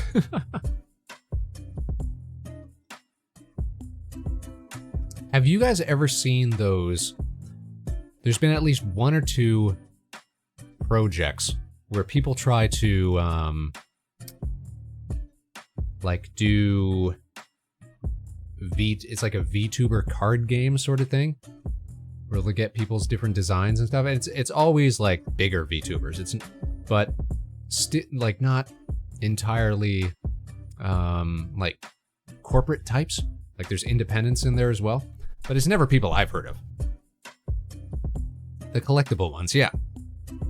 Like to me, that always seems. Well, yeah, the gameplay can't be groundbreaking. But it always seems to me like it's gotta be kind of like a vanity project sort of scam sort of thing. Like, if you've ever heard of those like quote unquote publishing companies that'll like print your book for you and stuff like that. Basically, so anybody can be a published author sort of thing. It sort of feels like that. Like, are these VTubers, are these performers, putting up money for this? Or are they just getting some sort of, like, limited percentage or something? I don't know. I don't love myself to that level. What do you mean? What do you mean? Wouldn't you want to have a little collectible Monayu card or something like that? But yeah, I doubt that the gameplay is anything to write home about. I think it's more about collecting cool cards. And let's be fair, there was nothing cool. I'm sorry, there's nothing wrong. There's actually something very cool. There's nothing wrong about having yourself on a cool little collectible card. But when you're like mixed in with like hundreds of other VTubers, and then conceptually what? You're going to be telling your audience, your viewers, to be like, hey, check out this game, I'm in it. They're only going to want to find, the VTubers that they know, the people that they're watching, their favorite streamer, that sort of thing. Almost seems like a MLM or something. Almost seems like a scam, like a marketing thing. I'll make a cheap one, Gracebound. Yeah, sell it direct, you know what I mean? I'd rather draw one and laminate it myself. There you go, exactly. But I think probably a lot of people get roped into this concept of, oh, but it's, it's printed by this company, it's got some legitimacy to it. Unfortunately, I feel like that's a philosophy that pervades a lot of smaller, younger, inexperienced VTubers. Is trying to big league it, trying to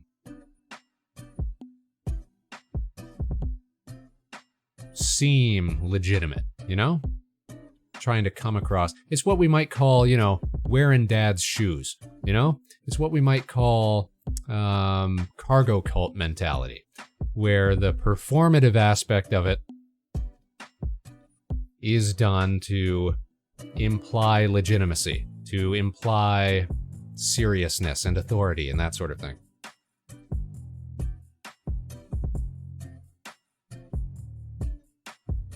If we might psychoanalyze for a moment.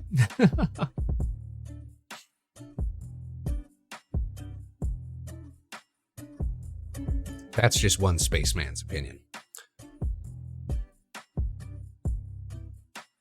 Deep VTuber thought all the time. Listen, there's nothing surface level here.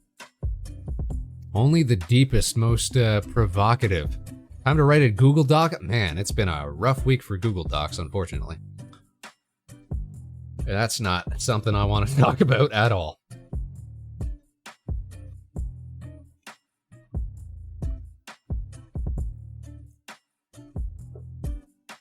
Unfortunately, yeah, getting some people that we are close to caught up and stuff. Unfortunately, working at what you do until you're undeniable has gone by the wayside for the fast track to instant clout without substance or experience. Well, yeah, it's like, first of all, like, and I don't want to riff on anybody, but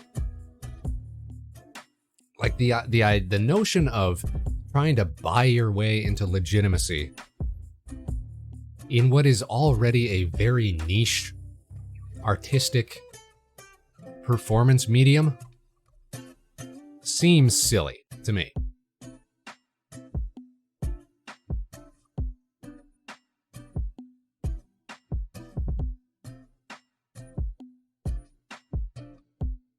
Like trying to purchase relevance, whether it's through like social media followers or like buying view. Like we had to ban a view bot today for dropping in trying to sell us stuff. It's like we don't go for that, man. We've got a nice natural cadre of Space Cadets, which, by the way, we passed another milestone during the karaoke stream. We got past that 525 mark. View bots, right? Ew. We continue to grow slowly but surely. No doubt many more Space Cadets to find on our journey and befriend as we go along. Viewbots were good for a bit, but they've been out in force lately. So during the karaoke streams, we had to ban at least 2 of them. And it's getting to the point where it's like about 1 per stream they'll pop in. And I've always joked that is the mark of a real streamer right there. Is when you've got to deal with viewbots trying to sell you stuff. That's what lets you know that you've made it. You're worth wasting time on trying to sell to, you know? You don't use Seribot? No, so the only actual like automated tool we use is Stream Elements, which is supposed to have a custom bot for us. Like we have the Harbor Station Twitch account, but it hasn't worked for the longest time. So if we do something like put a little thing in the chat, it'll pop up and say, hey, follow Vector Spaceman. Like that's the only bot that we have working the chat. Really coming up in the world. Exactly. And for a guy with a very unconventional model / performance style / voice / everything about the show, it's kind of cool that we have managed to attract, a handful of viewers. I'm pretty proud of that. Haven't banned a single bot since Sari does the jorb. I stay engaged with chat enough, and I think I like doing it myself. I'll say that. I like doing it myself. I like being the one to pull the trigger, A little cathartic. Fighting back against the machine, man,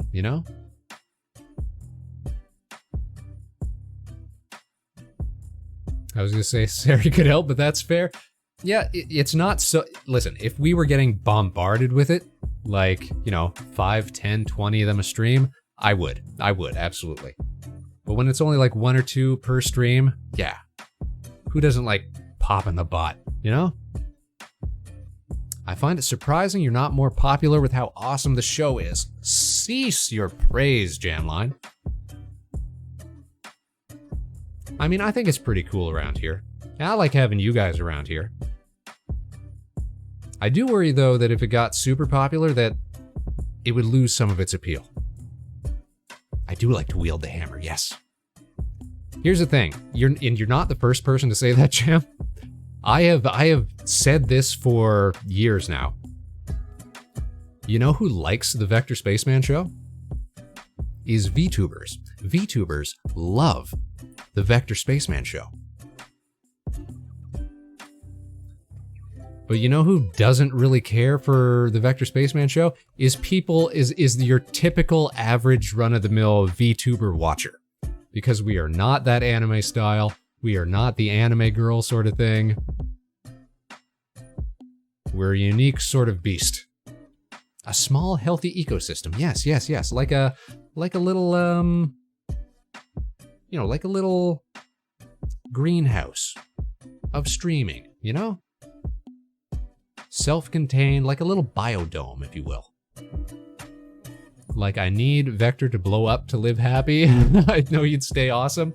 We do our best, we do our best.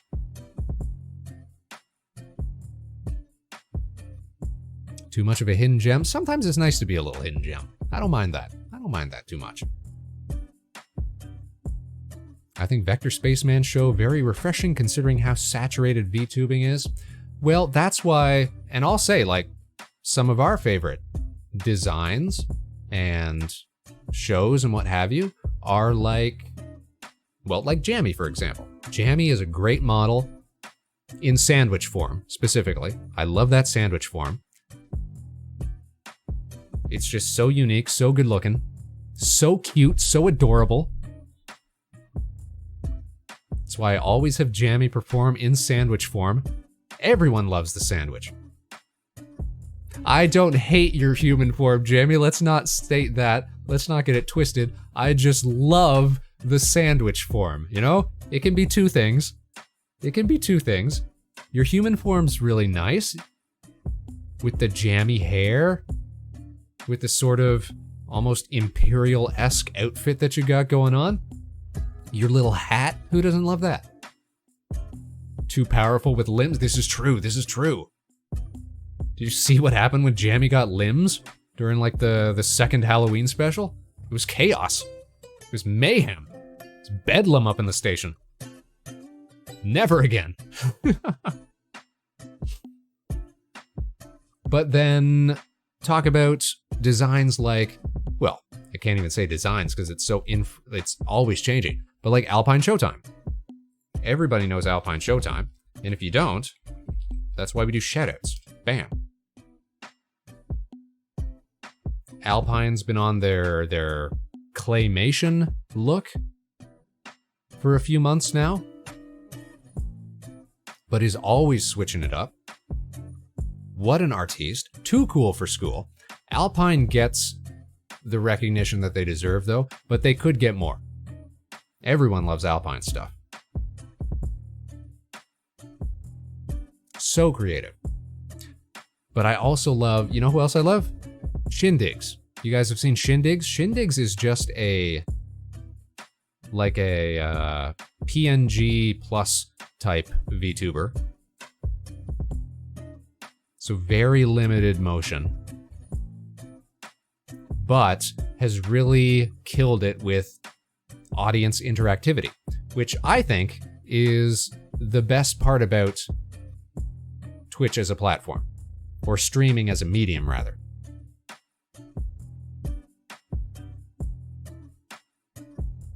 Shindigs is awesome. Shindigs is awesome. I love Nichijou, and then the added coding is so much fun. You think I guess it is kind of a Nichijou-esque look to it. Yeah, that is true. Speaking of which, everybody make sure you're watching City the Animation. That's a fun show that's airing right now. Same author, same animation studio. It definitely is. Now I can see that. Almost looks like one of the... Yeah, like that coat. Almost looks like one of those airship crewmen from some of the fantasy episodes, now that I'm thinking about it. Nichijou Bangs. What was that? 2011? 2013? Something like that? Man. And now, of course, successor series. On air right now. City, the animation. Love it. Incredible banger opening. We actually sang it on last karaoke stream. Such a fan. Can't hype it enough. Because I'm like that. I'm just like that. Who else, though? Nova Swarm. Let's call it the Nova Swarm for a second, you guys. The Nova Swarm is doing something that I always said more people ought to do, and they've been doing it since day one, which is multi-streamers on the same channel. Like, as part of a group, as part of a collective. I think that's rad. We're not talking about, like, you know, one of these fly-by-night VTuber groups or whatever. We're talking one channel, multiple streamers. And then you can have, you know, all of them on at once. Or you can have just one person doing the broadcasting. You can have two of them doing the broadcasting, whatever. You can have Rig Night. You can have Lyra Night. You can have Ellie Night. You can switch up your programming. I've always been a huge advocate for that. Right? Cool people. More cool people per stream. I stand by what I've said in the past, which is that the one thing that would take our show to another level, it's just so difficult and so risky to find the right person, is to have a co-host, to have a dedicated co-host on the show.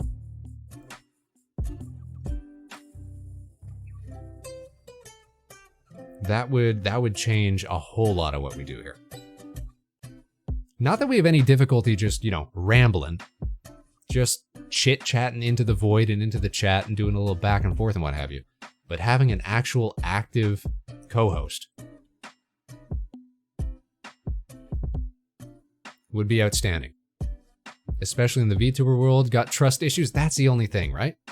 Ideally, we would love to have somebody that we know from, you know, Earthside, basically, you know? A member of the extended Vector Space fam, if you will. But there's so few people that actually know that we do this. And then, you know, there's the other considerations. Are they funny? Are they good at what we do here? That sort of thing. You know, the actual logistics behind, like, making up a separate model or whatever, you know, hey, that's the easy stuff. All right, we've gone too long, and we're gonna get hit with another ad, you guys. We're gonna continue talking about VTuber horror stories, Jammy, and other things after we come back. 2-minute warning, you guys. Don't go nowhere. The Vector Spaceman show continues right after this.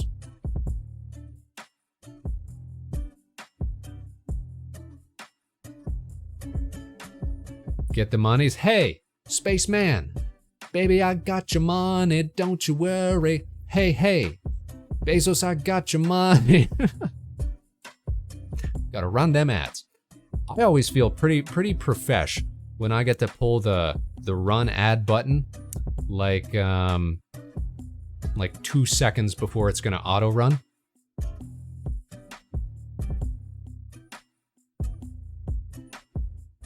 Jammy dance. Jammy's got some great emotes, man.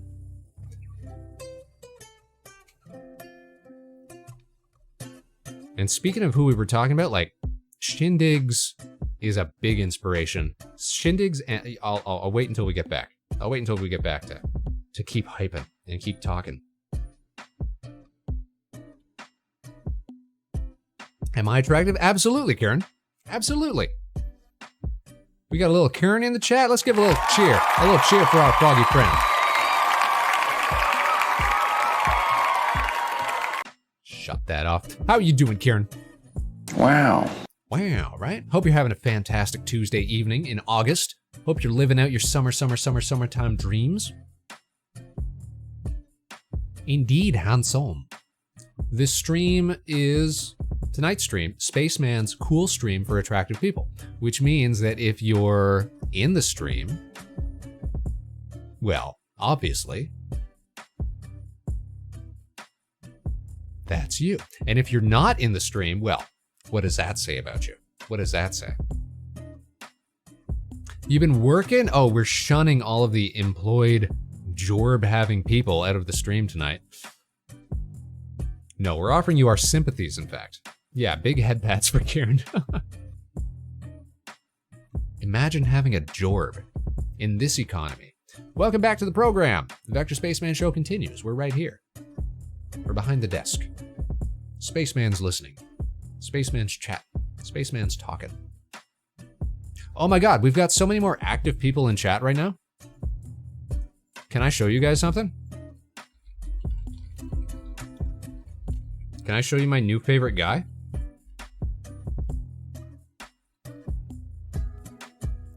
Let's pull up the laptop. Here we go. I want to introduce you to my friend, the Columbian ground squirrel.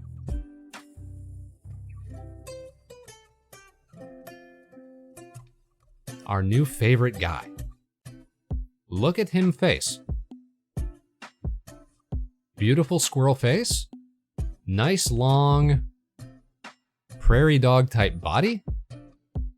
Look at him, Kieran. Look at him. Look at them little paws. Look at them little paws. My new favorite squirrel. I've always been a squirrel fan. This might be my new favorite squirrel though. This squirrel can be found in certain regions of Canada and the northwestern United States. Look at him little ears though. Them little ears, Jammy. Let me find a good picture of squirrel. Squirrel. Having a little perch. Those paws always in a nice downward position. How's his tail? He's got good tail. He's got good ground squirrel tail. So refined. Look at this. Look at him. Standing up. Using that tail for a little support. Isn't that nice? Almost like a little tripod. Not as fluffy as a tree squirrel though. That's right.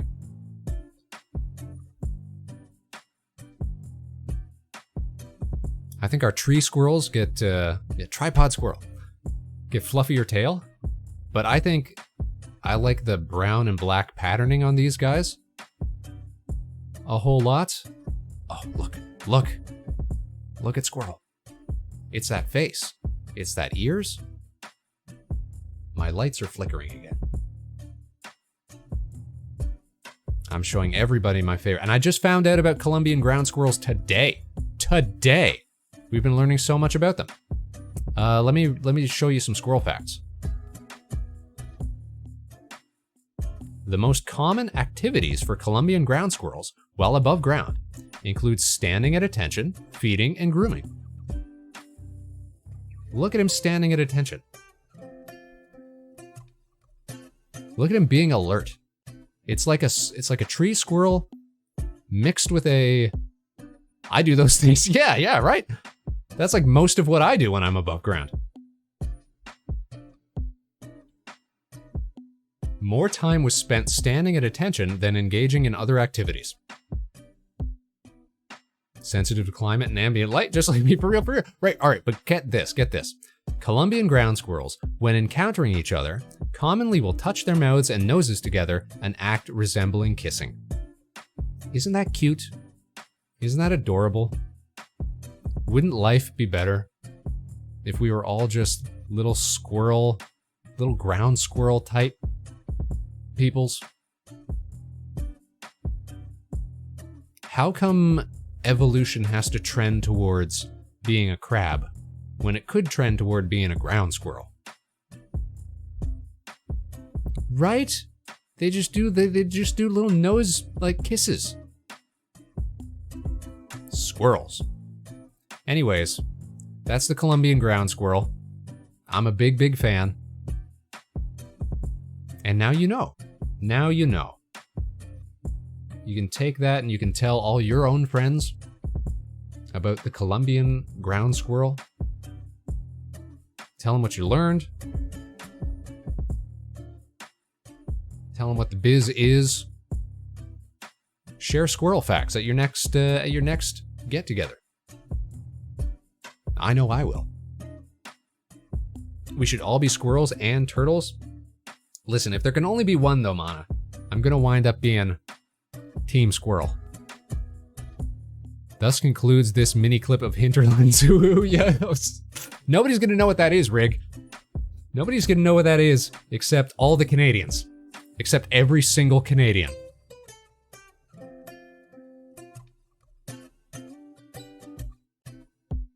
The Hinterlands Who's Who. I have no idea. Okay, it's the English-speaking Canadians. The Anglophones. The Hinterlands Who's Who was a series of nature, like, ad bumpers that used to play on children's television channels in Canada, which would introduce you to some of Canada's endemic wildlife. So you have little ones that are like about loons or about beavers and stuff like that. Should we watch one? Do you guys want to watch one? Let me go look one up. I'm sure we can watch one. I'm sure there's got to be ones on YouTube. Hinterlands Who's Who. Here we go. Don't give me beef for blocking ads. Just put the video on the screen. All right. Audio swap. Let's go over to the let's go to the couch, you guys. Come on. Follow me. Wow, here we are in the space basement. How did that happen? Cool, right? Where's my remote? Bam, there we go. Wow. Now we can watch video. We can watch videos together, guys. Wow. If only I had a co-host, somebody who could sit next to me right here. Wow. All right, video is time. We're going to learn about loons. Let's learn about loons. It's the Hinterlands Who's Who. The loon is also called the Great Northern Diver because of its ability to dive and swim long distances underwater. Wow. It does this to catch the small fish, which are its main food, or simply to evade its enemies. Bird stuff. The loon's legs are so far back on its body that movement on land is slow and awkward. So the nests are very close to water.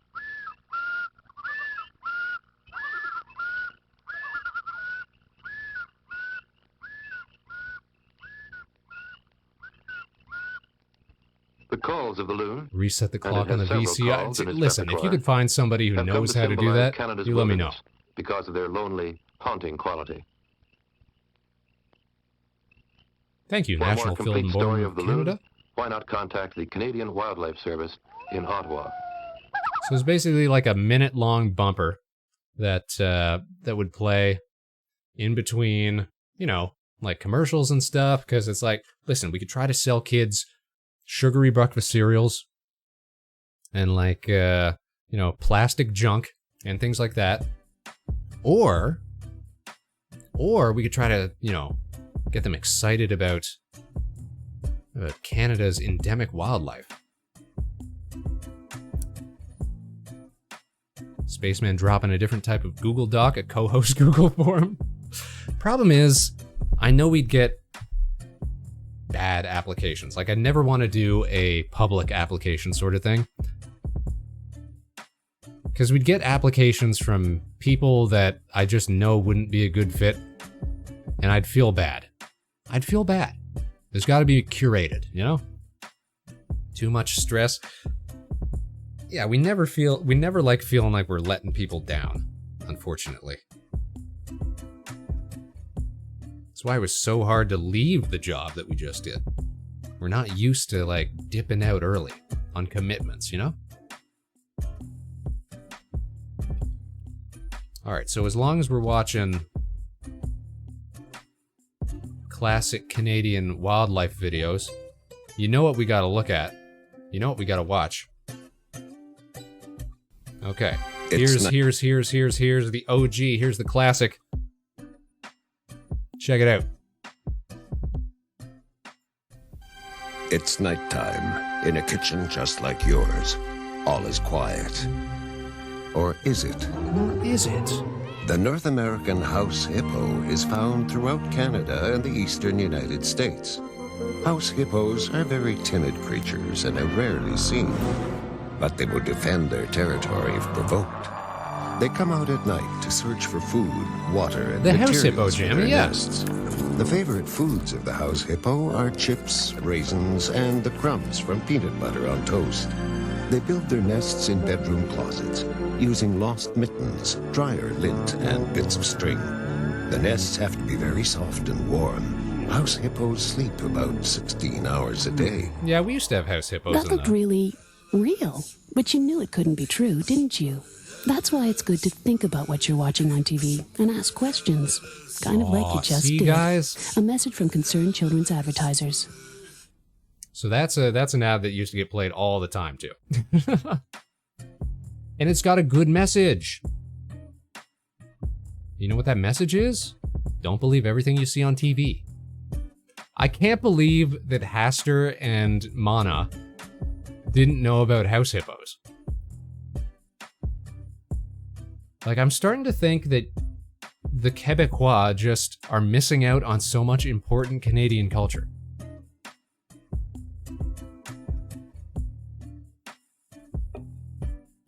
Like, is there no whimsy in your province?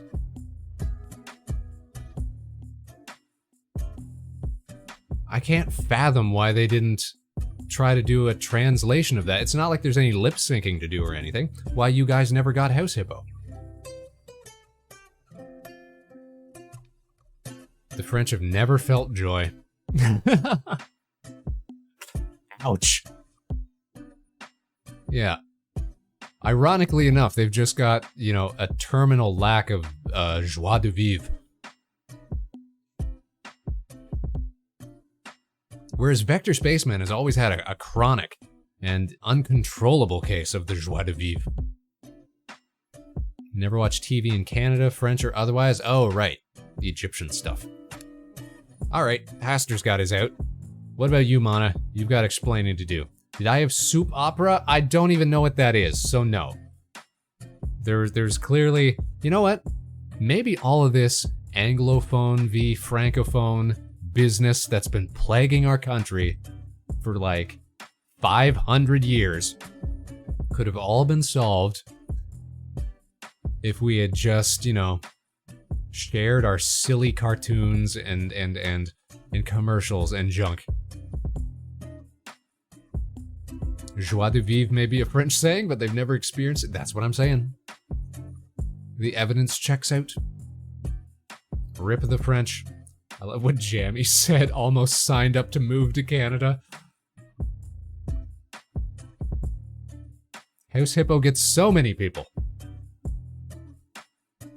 It's like 2 minutes. I know you'll enjoy it. Well, how do we even find this? Soup opera.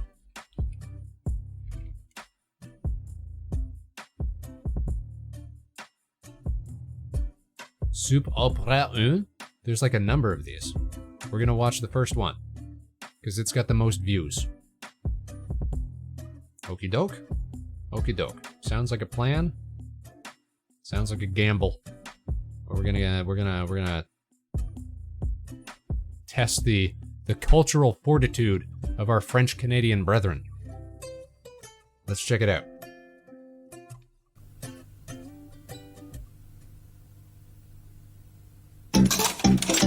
Oh.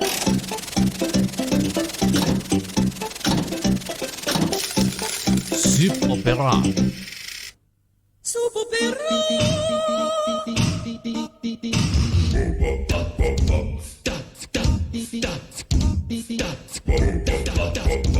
This is giving very Nickelodeon.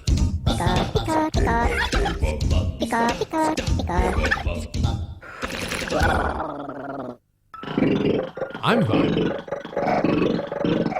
Soup opera. Soup opera.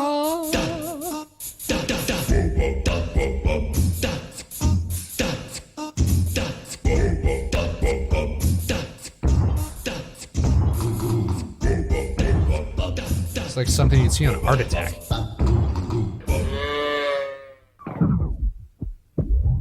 Il est orange.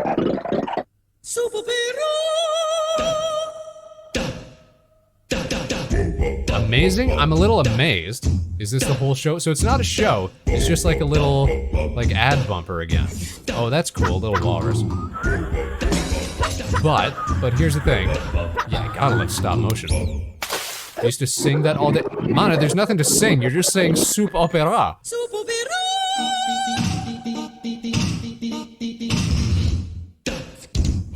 Also, what is the meaning of soup? Because this is not soup. These are just vegetables and fruits. There's also no opera.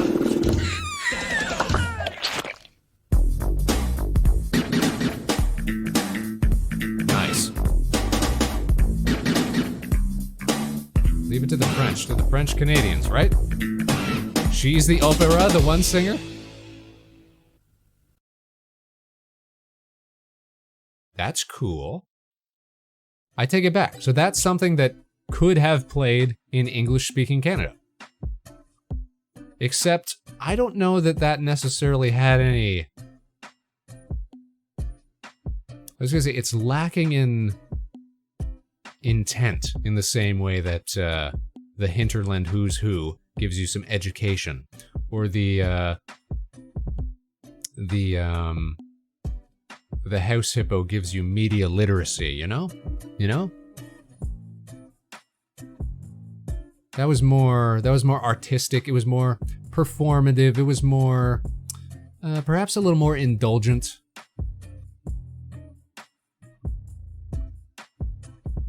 Sometimes you just need that though. Sometimes you just need a little, I'm not gonna knock on it. Sometimes you just need a little interpretive stop motion fruit and veg. It made the fruits and vegetables look cool. Yeah, you know what? It might give you positive associations with fruits and vegetables, and maybe that's what a young French Canadian needs.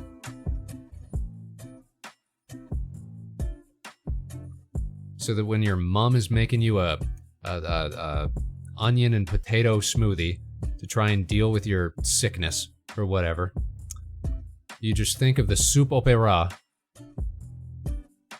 and it helps it go down a little smoother. Stop spreading my traumas. Stop having weird childhoods and then telling me about them on stream so that I can repeat them on stream. Pardon me, guys. I need to have a conversation, try to understand better what in God's name is happening in the mind of this person I married. Reminder that Mana and Haster went and got secret married. I'm still devastated. I'm still outraged. I'm still perplexed. Is that a Quebec thing or just a you thing? No, I think that's just a Mana thing. If it was a Quebec thing, then her mom would be shoveling, you know, French fries and gravy and cheese curds down her throat. Cure all. That's how we do up here.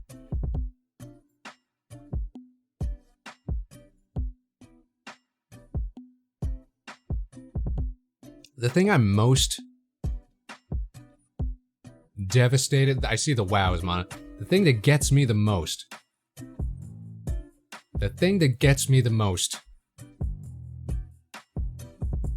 is that you're just perpetuating bad ideas for streamers, you know?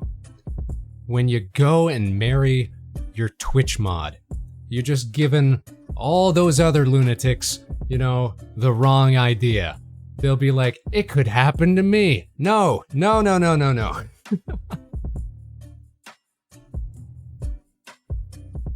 We don't need to give them any more bad ideas, any more ambitions, you know? Nobody needs to hear a feel-good story about the Twitch mod. Does that mean Haster is a lunatic then? Yes, but probably for different reasons.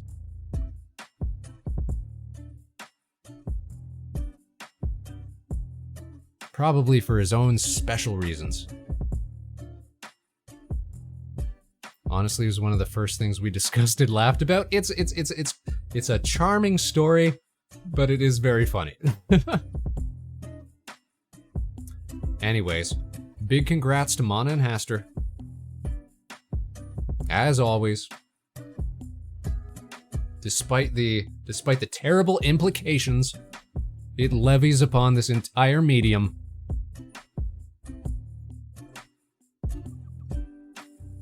See, this is why we just don't have mods.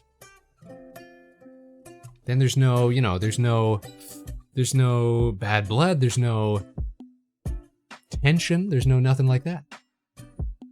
Shocking the spaceman out of his mind. Out of my mind, though. It was not something I had ever even considered. It'd be dangerous for your secret family. Why do I have to have a secret family? Just because I don't show up to movie nights sometimes.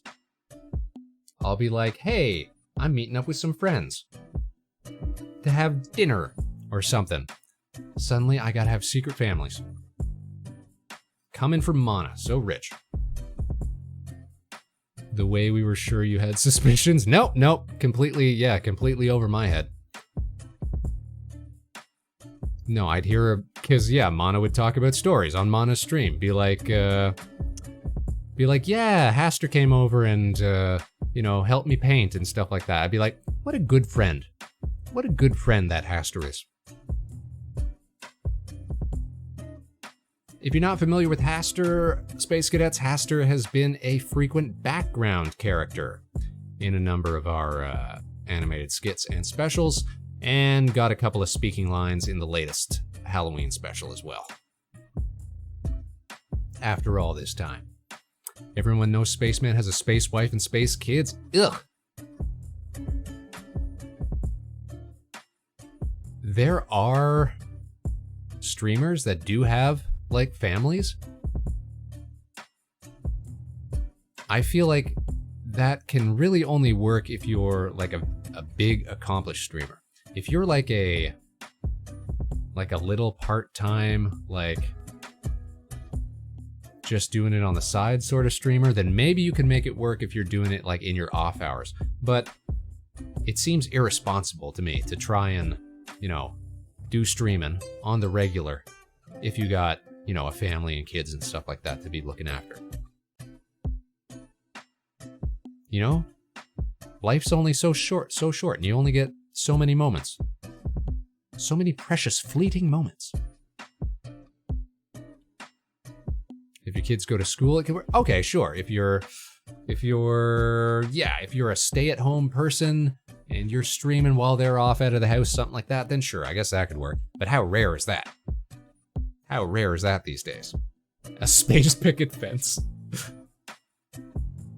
See, I really like the idea of like Harbor Station as just like this gas station floating in space. We see that every now and then. Like if we run the intro again. Hold on, where did it go? There it is. Once it gets to the very end here, like you'll see, there it is. There's Harbor Station, just sort of floating out there, right? But if we if we could construct a little space neighborhood with more buildings and stuff like that, that'd be pretty funny too. Like the one you had in Minecraft full of chickens, because Mana filled ours up with chickens. That was a good server. That was a fun server. Who cares about spending time with my children? I'm busy streaming on twitch.tv. Yeah, that always feels to me like, you remember those like family streamers? Or family YouTubers and stuff, where they're like chronicling every bit of their kids' lives and stuff like that. It always seems exploitative.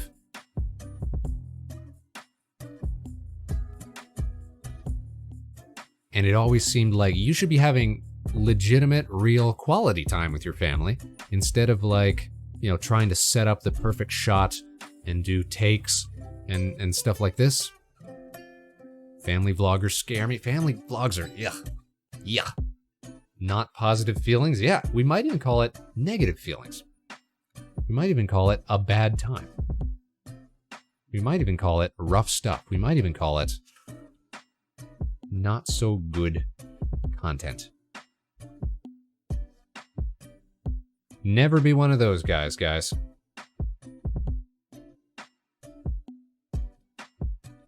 drama was when I started to realize the horrors of social media. Yup.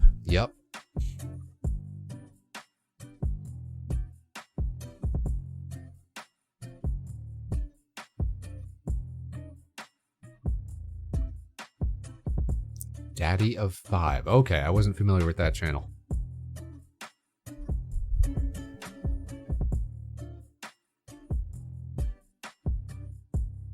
And you know what? I'm not even going to look him up. I'm just going to take your word for it. Better that way. You know what? I feel better that way.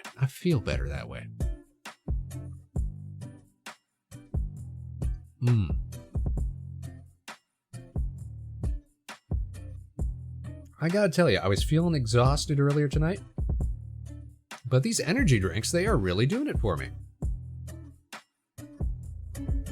As long as we don't become a fiending addict of this caffeine, I guess we'll be good.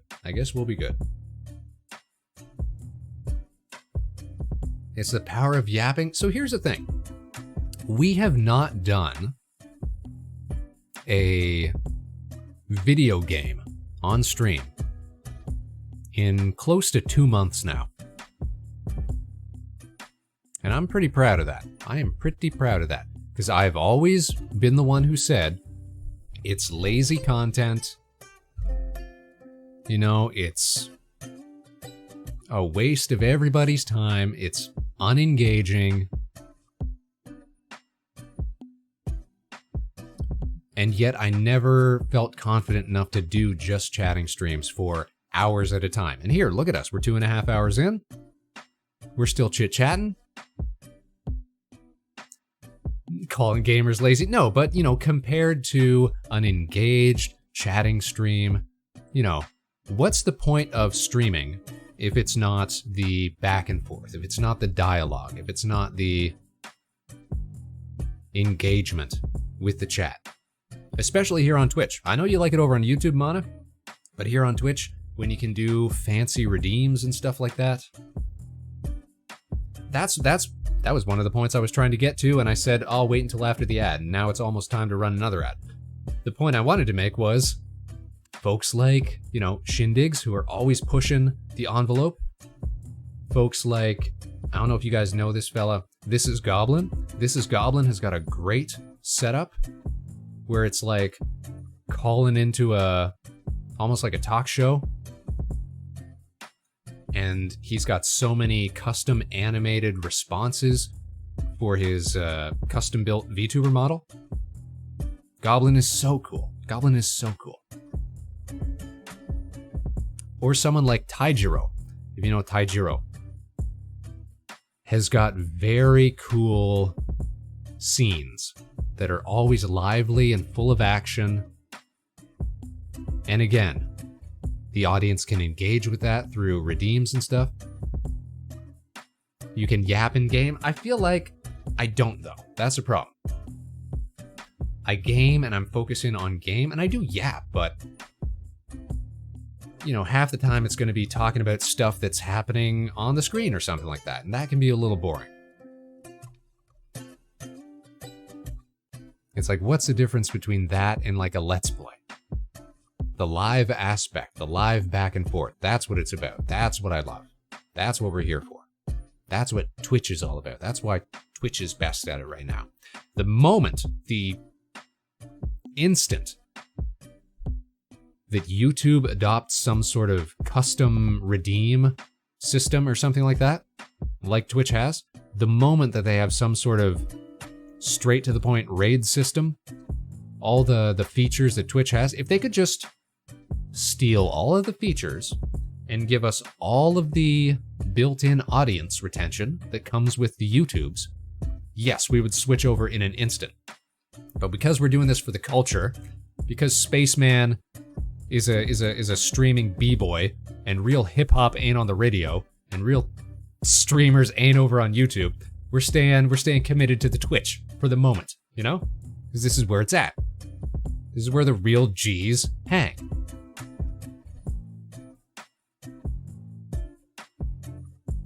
I mean, you can do some cool stuff using Mix It Up and StreamerBot, just less user-friendly because you gotta type in chat. Yeah. A spaceman of the people. We do it for the people, we do it for the culture. We represent out here. What's your energy drink of choice? So tonight, Haster, we're drinking Rain Energy. It's got a sticker on the side with a warning from Health Canada. And it is a cherry limeade. It's like a lime Ricky. It's got bingo calories and more than 100% of your daily vitamins. Nice. And 180 milligrams of caffeine. That seems like enough. It feels like enough, because we're still up. We're still killing it. We're still rocking it. How late are you gonna stay up, Spaceman? So, I don't know, Jamline. Probably at least past the next ad break. That'll take us over 3 hours. At least.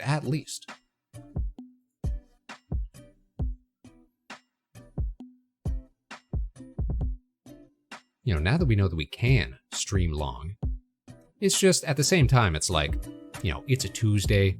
Some people have jobs. We understand that.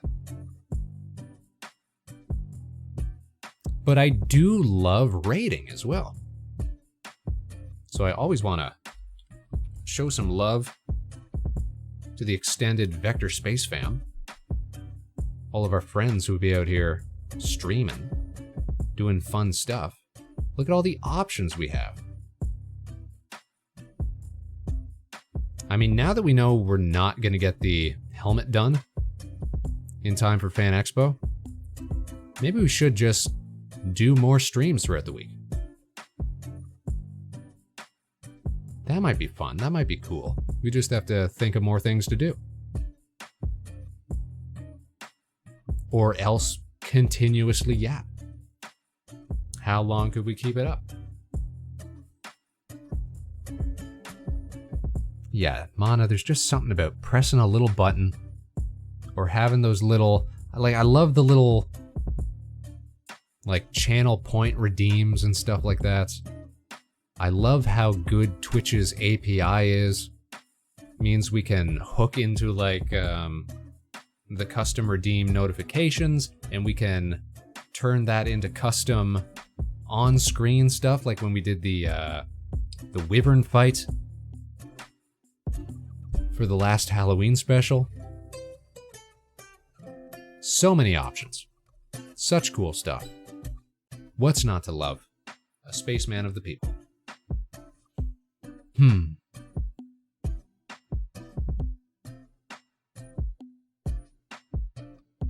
Oh, I had wanted to talk about... I saw this article today.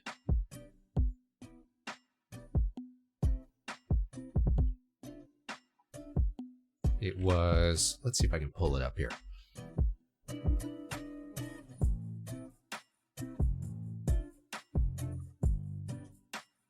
Check this out, you guys. Let's go back to the laptop. Go back to the desk. Da-ba-da-ba-da-ba-da-ba-da-ba-da. Go back to the laptop. Bam.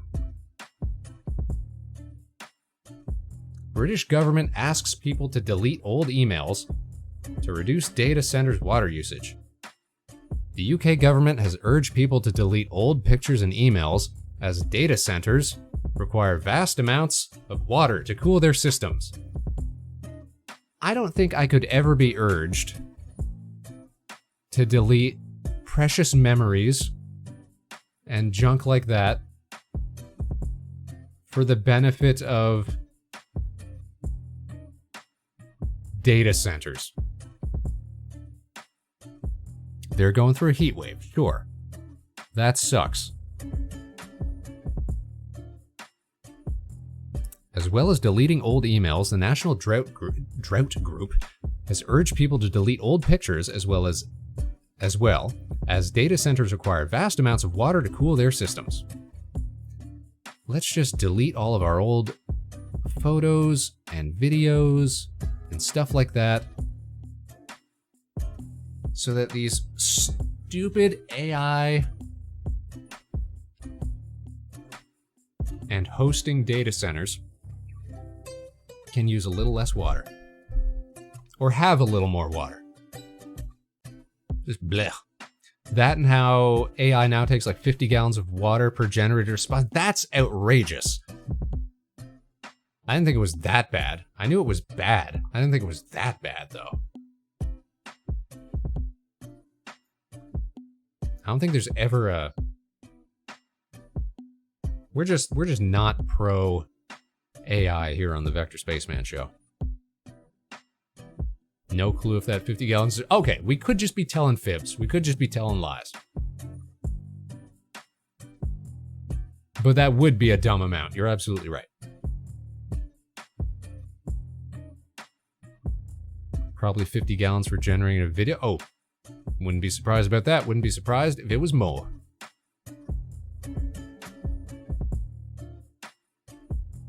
Oh, well, it says on this article here that a leaking toilet can waste up to 400 liters a day.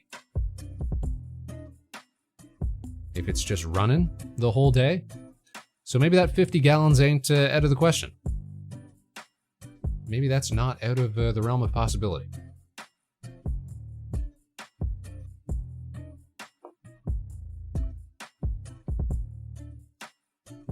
The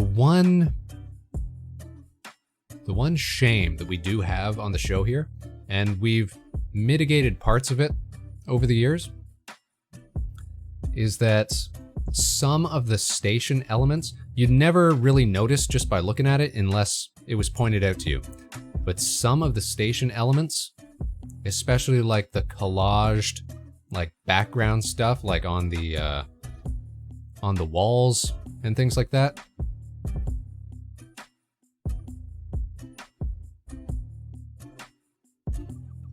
were made up of very early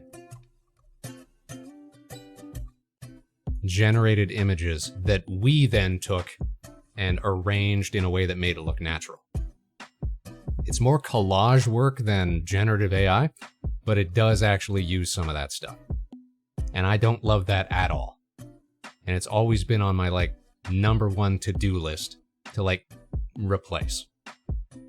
Nothing huge, like you see like the background walls and stuff like that, those are all custom made. The desk, obviously custom made. The register, the rack, the slushy machine, all of that. But then you'll notice like little signage stuff that looks like it's like a little odd, like a little out of place. And you don't notice it until you're like looking directly at it. And it all sort of gets merged together in this coherent style because we do like the trace overs of everything. But that's still like our #1 shame. Or like the TVs on the top, obviously that's all custom made. The doors, everything like that. The inside of the airlock, none of that's AI generated or anything like that. But there are still elements that are sort of lingering around and we don't love it. We're not very proud of that. But despite that, we will still continue to rail against the use of AI-generated imagery and just AI chatbots in general. I was out to dinner with some friends, my secret space family, if you will, Mana. Some of whom are in education. And some of them were actually talking about how they'll use like ChatGPT and stuff like that in their workplace for generating like quizzes and stuff like that.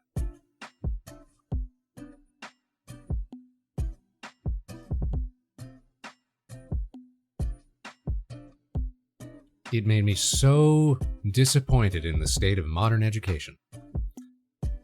And one of them asked they asked Spaceman, would you ever use it for anything you do? And I said, I think I'd rather put a gun in my mouth.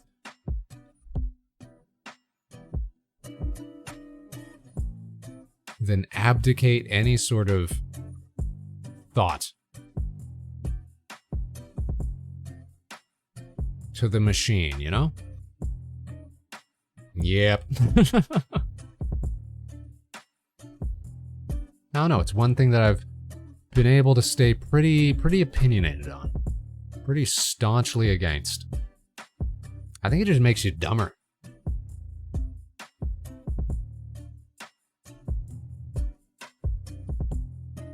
It's either going to make you overconfident in something you can't actually do, or the worst thing, you're just going to get tricked when it gives you the wrong answers to something. I read the other day pretty good advice. If you're going to use something like that, ask it about something that you know a lot about, so that you're able to see anything it gets wrong right off the bat. Then you can take that same, what would you call it? That same skepticism in when you're asking it about anything else. When you start asking it about things that you don't know a lot about. You'd be like, okay, it clearly didn't know what it was talking about when it was trying to discuss things in my field. Is it really going to be any more knowledgeable when it's discussing things that I don't know about? Should I be, worried about this? And the answer is yes. Yes, you should. The answer is yes, and you should be worried. You should be perplexed.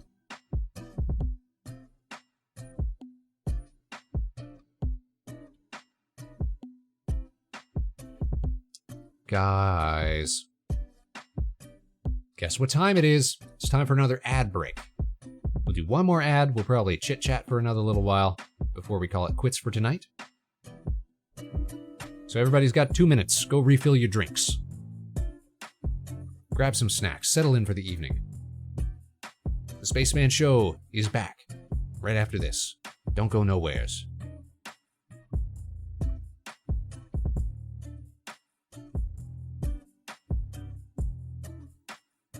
See, it would be nice to have like a proper "we'll be right back," like sort of animated screen or something like that. But this is not a bad compromise. We get to hang out behind the desk. We got the little thing there so people know that we'll be right back.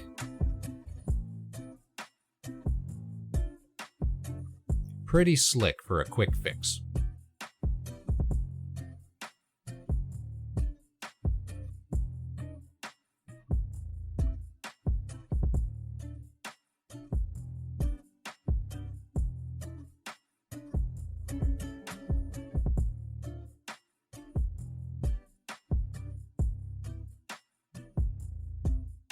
And now as I'm scrolling through social medias, just seeing what's up,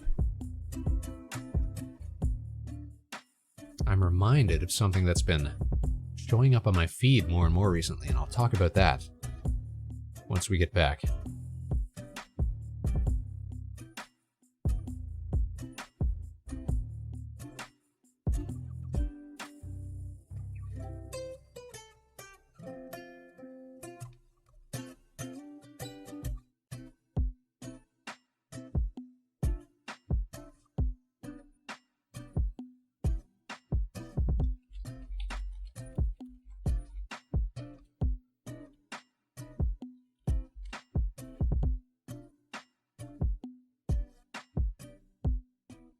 In 20 seconds.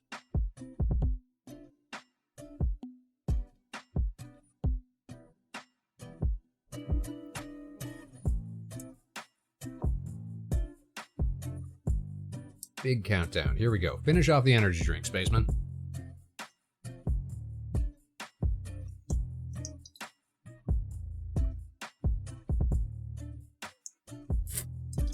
Crush that bad boy. Empty. Killing it. Vector Spaceman, energized for another evening. Welcome back to the program. We are back. Everything okay over there? Yep, we were just finishing off that energizer. Those stims. Those lovely chemicals. Got a little crazy for a second. We're just tweaking out. We're just so energized. Big yums. Big yums. That might be my new favorite flavor. The cherry lime. Loving that. So I was gonna say before we went to break, I'm just scrolling through social meteors while the ad was running. You know what I've been getting a lot of on my feed lately? Just like daily rabbit pictures, bunnies and stuff like that. How very wholesome. That's over on Blue Sky, mind you, not over on Twitter. I don't really go on Twitter as much. Not as positive a place. It's so random. I don't know if it's so random. I think I started liking a few, and then they show you more, which is how this should work, right?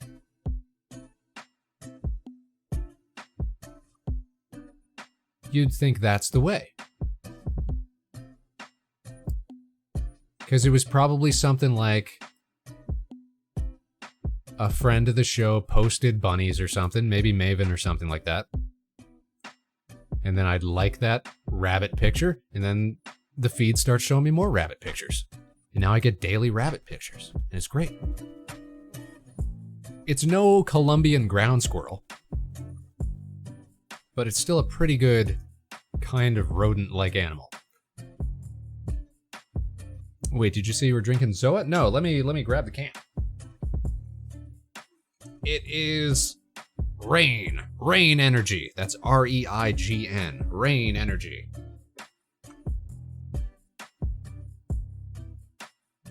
You need the taurine, you got problems? Your body's just not producing enough taurine, Aster. You gotta get those bull injections. Fortunately got a clock out for the night, but thanks for another great show, Mr. Spaceman. Thanks for being here, Jamline. Another great Space Cadet. Tuned in for another very fine stream. Thanks for being here. We appreciate you. We hope that you have a very fine Tuesday evening and that your Wednesday turns out rad. Maybe we'll just do more streaming throughout the week. Now that we've got no pressing obligations, no immediate plans, and no big creative projects on the horizon. We just got the fashion exhibit this weekend, and then Fan Expo next weekend. Did I say that right? J Fashion this weekend, Fan Expo next weekend. Yeah, that's right. And to you as well, Mr. Spaceman. Thank you, Jamline. We'll see you again real soon, I've no doubt.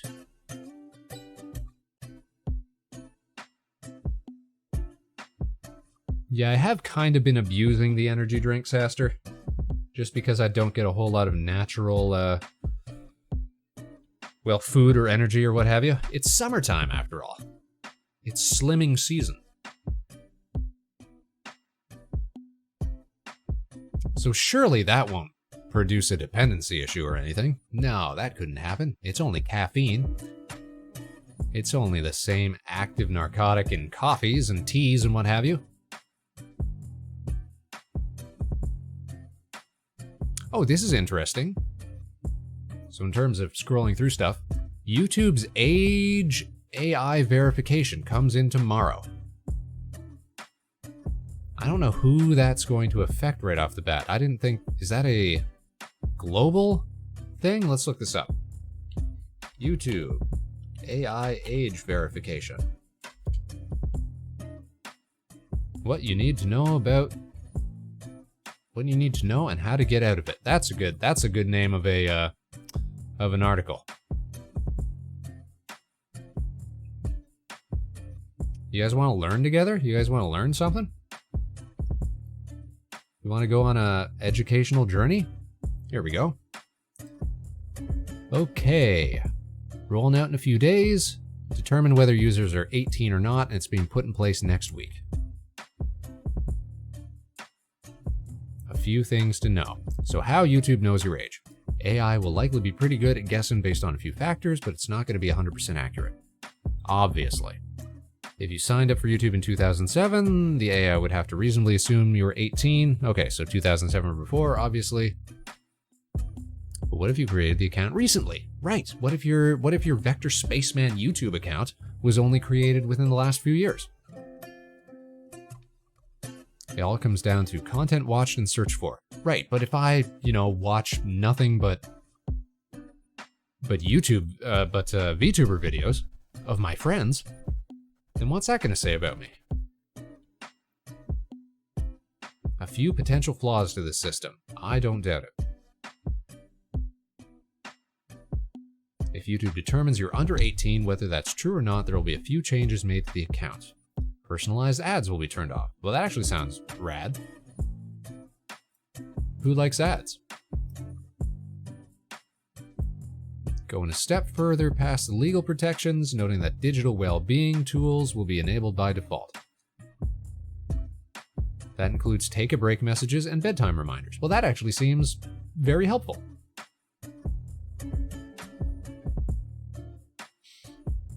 In its announcement post, YouTube noted that users could verify their age via other means if the AI model deemed them to be underage.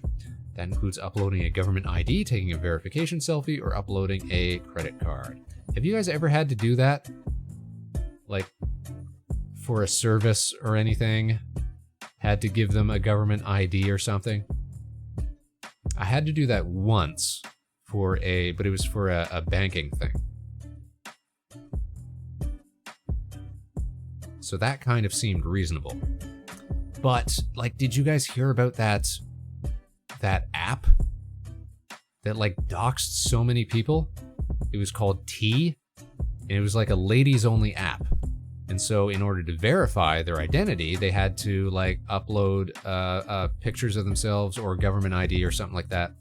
But they didn't secure it very well, and then their whole database got leaked. It's like the worst thing you could possibly do. Really bad security. A whole mess. Just a big mess.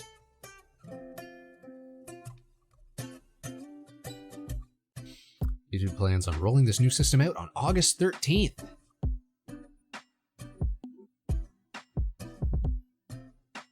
The whole thing was vibe coded. Yeah, bad vibes. That's why you can't trust these robots, man. That's how we got here. We got no water. We're going into the cyber dystopian water wars. Because we're using 4 billion gallons of water to vibe code a database that doesn't keep people's identities safe.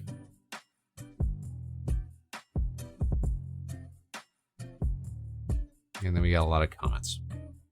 Cool, we learned stuff. Don't we love learning stuff? Don't we love learning things together, Space Cadets? The Vector Spaceman Show is, as always, an educational program.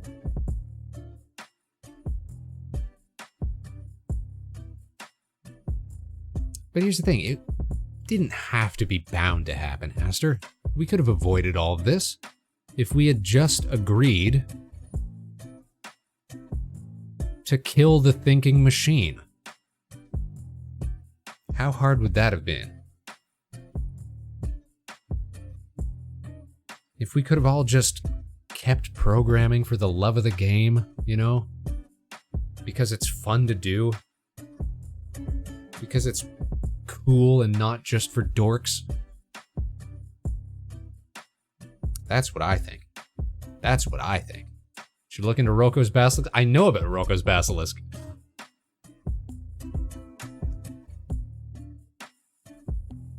Like, I love those little stories and concepts like that. Right now we're dealing with what to me appears to be, I don't know if it's a concept that's used widely within sci-fi or cyber stuff, but you know, we're seeing the death of the website. We're seeing a clear delineation between sort of the blue net, you know, your surface level, app-based social media integrated, let's make it all one thing sort of web interfaces, you know, your Googles, your Twitters, even your Blue Skies, stuff like that. It's like, hey, let's put everything in one place. YouTube's, all of that. Very sanitized, very corporate approved. Will we see the rise of even just as like a punk culture, you know, the rednet? Could we get back to a day of, you know, and actually, you know what? I have seen this, so I know it is possible. There has been a growing interest in people making like their own custom websites, like your own HTML, like GeoCities style, like back in the day kind of website. Spaceman had a website like that. Young Vector Space Boy. We had a website like that back in the day when we were super young. It was super obnoxious. So many like animated GIFs all over the place. You know, it would start playing music as soon as you landed on the page, because that was the cool thing to do. Even though now anyone would find that super obnoxious.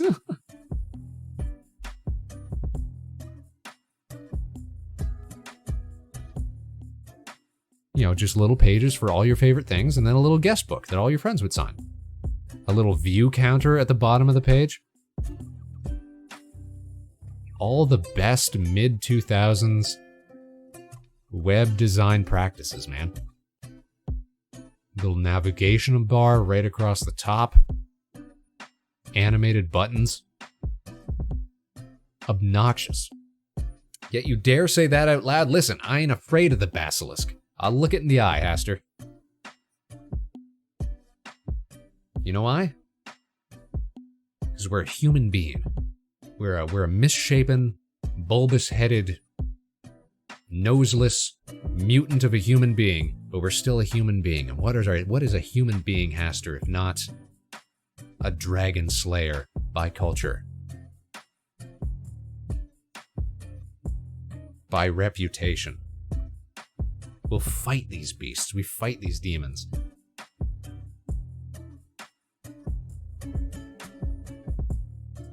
A miserable pile of secrets? Is that what a human being is?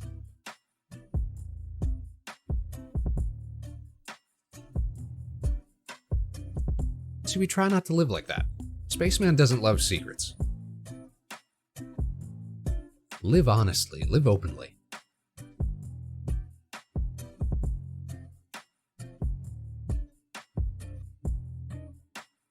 Folks ought to know if you're going to tell Spaceman something, he's probably going to tell somebody else.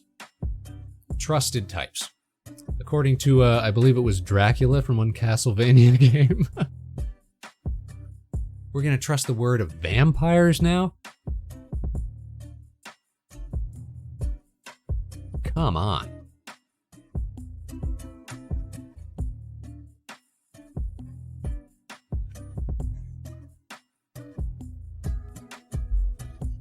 I'll say it.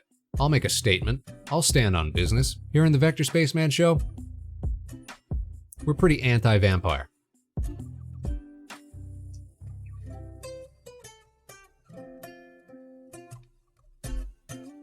I know that might not be, you know, the most politically correct thing to say these days, but they're kind of jerks. Why? Because they're kind of jerks, Mana. Blood-sucking weirdos. Only come out at night. They're a lot like streamers in a certain way, so you might think, wow, Spaceman, you guys should have a lot in common. They can't hold down a job.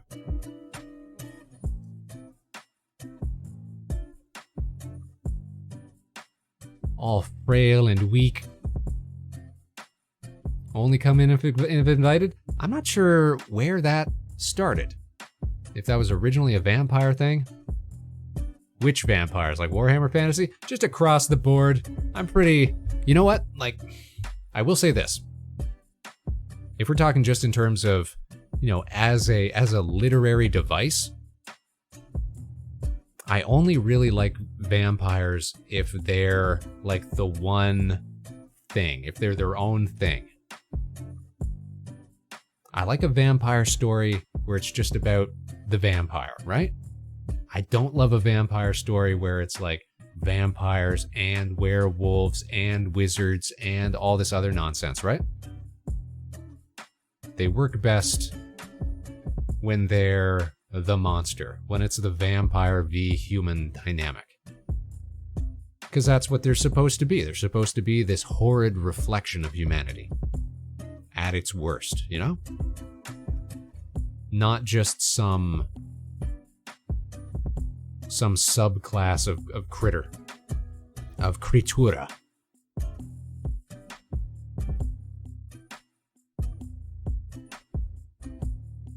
And if I'm honest, one of the most fun RPG experiences I've ever had was playing Vampire the Masquerade. That's a really fun setting. But that's part of the wider world of darkness as well, which has got like vampires and mages and mummies and werewolves and all sorts of that. Don't know that one? Oh, it's very popular. Very popular, Mana. Easily one of the biggest RPG fandoms. The world of darkness. Check it out. It's fun. They've even got video games. They've even got poorly optimized, buggy video games.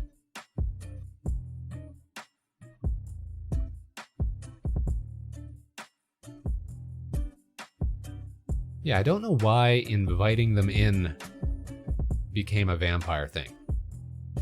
Or if that's just an anthropological carryover from like fairy stuff in general. Could be.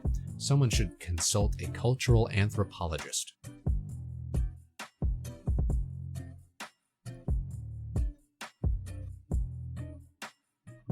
Which you'll note the Vector Spaceman is not. While we're behind the desk here, does anybody want slushies? We got 3 fantastic flavors. We've got Astro Orange, we've got Lunar Lime, and we've got Blue. For all of your tasty needs. Do you want to do a little more behind the scenes? Blue it is? Nice. So check out how this works here. I'm just gonna hide the chat for a moment.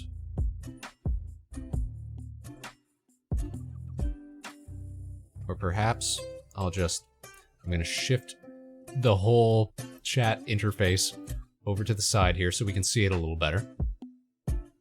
So I want to show you an aspect. Well, scuff will happen. Let's not delude ourselves here. I want to show you an aspect of the slushy machine that I've wanted to incorporate for a hot minute here.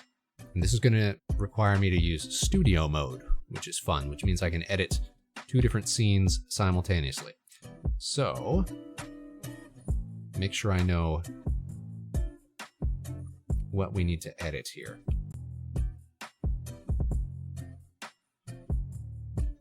So the station, let's find the station interface stuff. Is it background decorations? It sure is. Okay.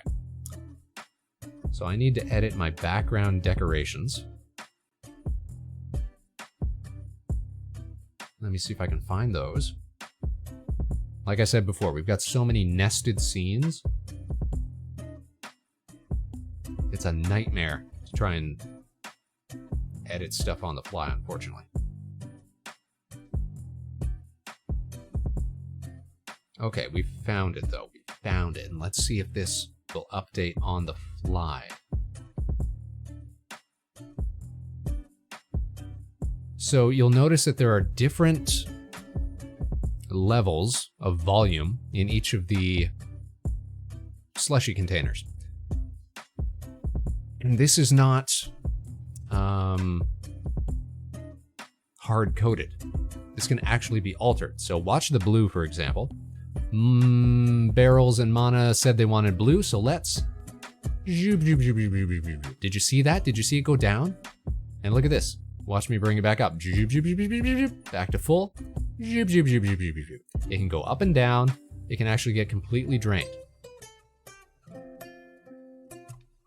And one of the interfaces that I've wanted to implement on the show for the longest time is to have people be able to do a custom channel point redeem where they can order a slushie and then it'll, the volume will go down. And we can do the same thing on, let's see. We can do the same thing on the other ones as well if we really wanted to. Can I drag these over? No, how come? Mask, blue, dispenser, green. There, greens. So the green goes down. Yeah, that would be cool, right? That would be super duper neat. Definitely be doable with Mix It Up or something. So my idea was always just to do it by hand, by scratch. So in the same way that we did like the and this is where I draw a lot of inspiration from Taijiro,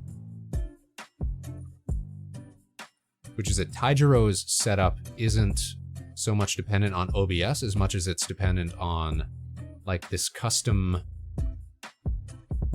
like basically game engine that he's running as a stream interface. So when we did the channel point redeems for last year's Halloween episode,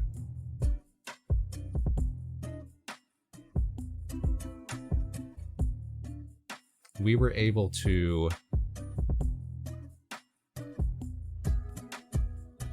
integrate this like this thing where you could spam redeems in the chat and then it would do stuff on screen in real time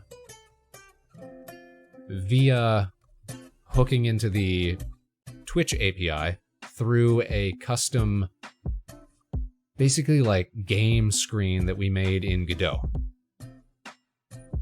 It was a little more work than we might have technically needed to do, but it worked, and it worked in the moment, and it got us everything that we needed to do, and all we had to do was basically just run one little screen behind the scenes. And that's kind of what I've thought we might do for the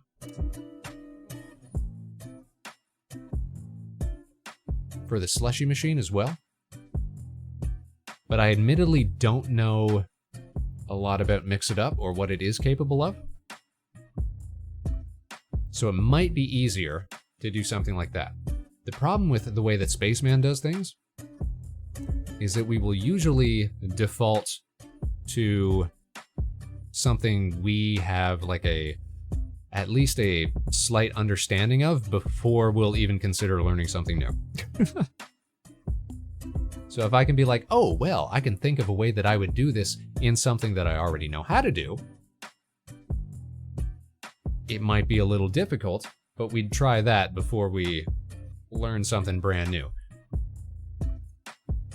Which sucks because every now and then we get exposed to something that is brand new and works precisely the way that we want it to and is so easy. And then we're just, kicking ourselves thinking, Spaceman, you fool. You fool. You could have this figured out a minute ago. A hot minute ago. Anyways, that's what we'd like to do with the slushy machine, and it would look pretty cool, and it would not be that hard to do. So maybe we look into doing Mix It Up or something. Maybe we could even do that on stream. Maybe that would be a fun thing to do tomorrow on stream. Mix It Up. Mix It Up. Twitch. A full-featured streaming bot.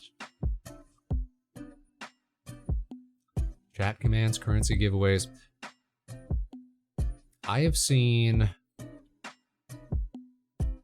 There was also another like automated redeem bot sort of thing that I've seen Alpine use, and I forget what it's called. And I think I've seen Shindigs use it as well, but I forget what it's called. We stay learning stuff here on the Vector Spaceman Show. But you know what? That's something I've said we should do for 1 billion years, so why don't we actually do it?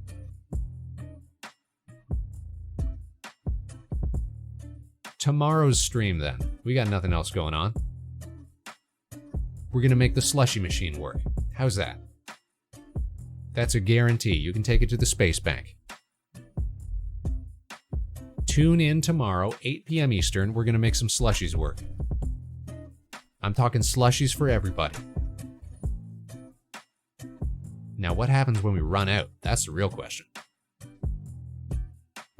I always thought it'd be cool to do something like the machine malfunctions, and it's got to be serviced or something like that.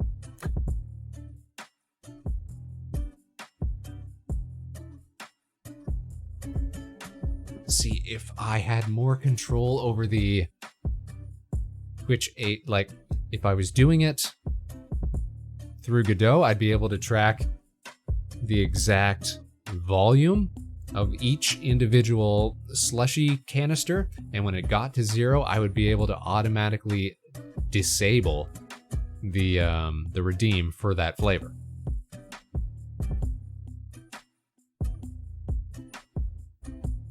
It's a heck of a thought, Spaceman. It's a heck of a thought.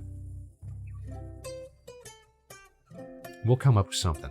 Time to eat for me, but we shall witness the slush happenings. Nice, we'll see you tomorrow then, Mana. Say goodnight to Haster for me, too. We're gonna go for like 10 more minutes, and then we're gonna be out of here, because I don't like ending it on an ad, so we're gonna raid out. Here, just leave us on in the background for 10 minutes. You'll be part of the raid. It'll be fine. It'll be fun. And we'll see you tomorrow. Have a great one, Mana. Thanks for tuning in tonight. It's been so long since we got to see our turtle friend. Our #1 most favorite sea turtle in the whole wide world. I feel pretty accomplished tonight, despite the fact that we didn't really do anything. That we only really talked about ground squirrels and some behind-the-scenes stuff. And Spaceman's abjectly terrible dietary choices.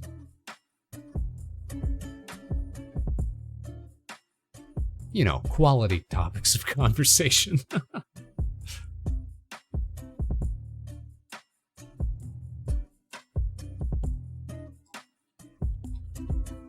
But we can't just end it there, Space Cadets. No. We gotta raid out into something cool.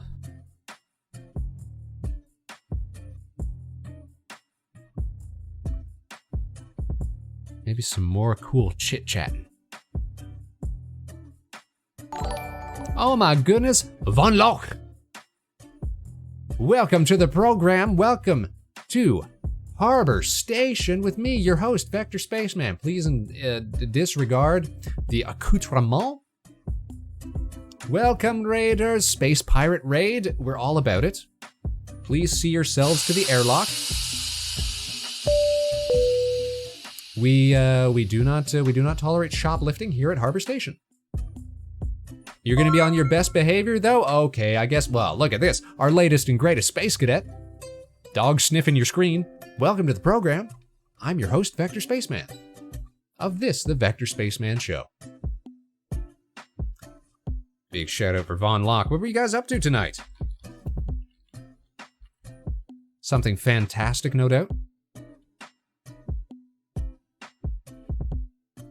Were you living out your dreams? Were you enjoying your summertime? It's still in full effect for the next few weeks.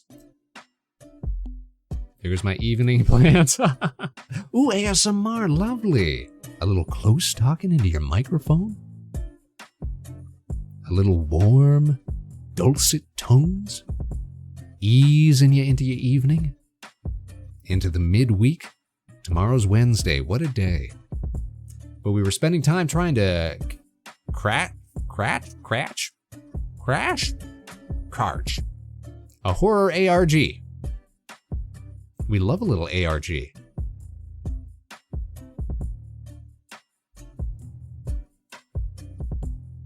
Oh, crack. That makes more sense. That makes more sense.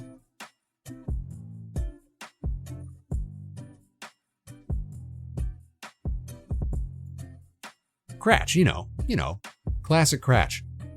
Cratch those ARGs. That's cool. I think the only ARG that I've ever gotten invested in was like the, I used to be like a big Halo head back in the day. They always used to do ARGs before the release of a new game. That's what got me interested in the concept. The game which bridges reality. It's cool stuff, man. It's cool stuff. Especially in this world of... Oh, thank you for the little hydrate. Guys, let's all imbibe. Let's all take a little hydration right here. Big glugs. Ready? With me? Stay hydrated, stay fluidated, stay liquidated. Keeps you limber, keeps your muscles nice and loose. Von Locke, thanks for showing your friends over here. Thanks for adding to the crew of our Space Cadets. Listen, you're part of the ship, part of the crew now. That comes with responsibilities. But we'll let you off the hook for tonight. Stay liquid, gang. ARGs these days are about the horror. I think Cloverfield. In the lead up to the release of the movie, I remember that. It was a whole mystery. What's it about? Because they had like not zero, but they had such mysterious marketing surrounding. We recall this. We remember. We're not gonna date ourselves here, but yeah, I definitely remember that.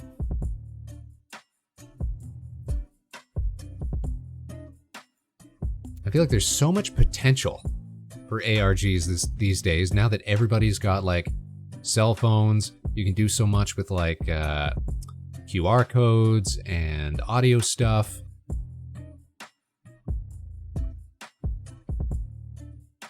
Can't remember, there was one, was it for The Matrix or something like that, where they wanted people to be like at payphones to get calls at certain times of day, something like that.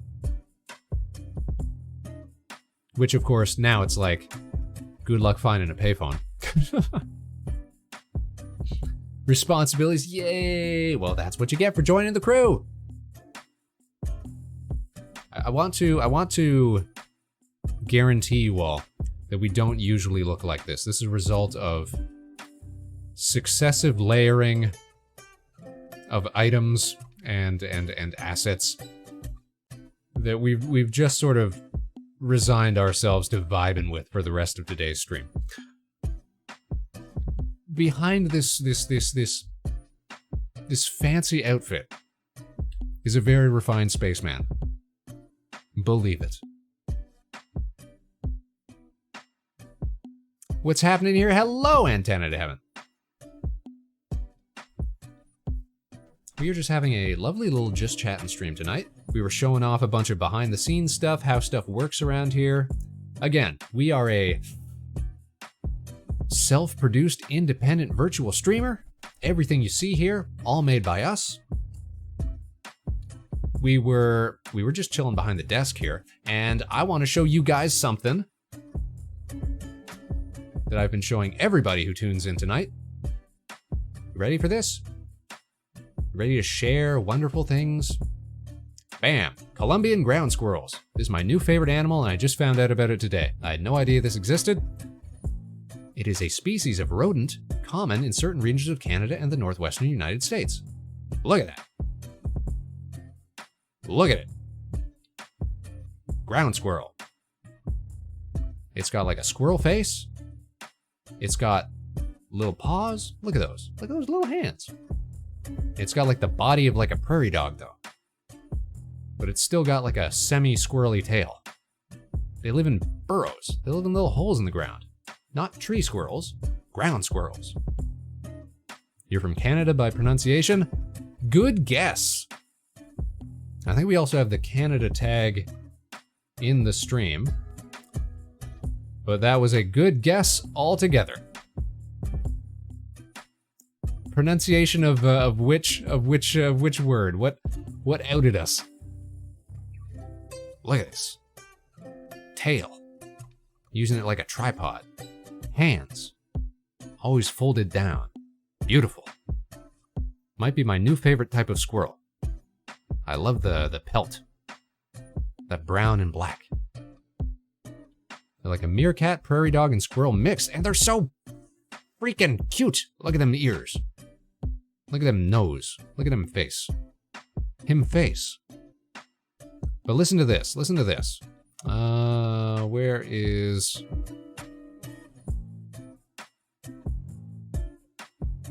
There it is. The most common activities for Columbian ground squirrels while above ground include standing at attention, feeding, and grooming. More time was spent standing at attention than engaging in other activities. They just stand around. They're just loitering.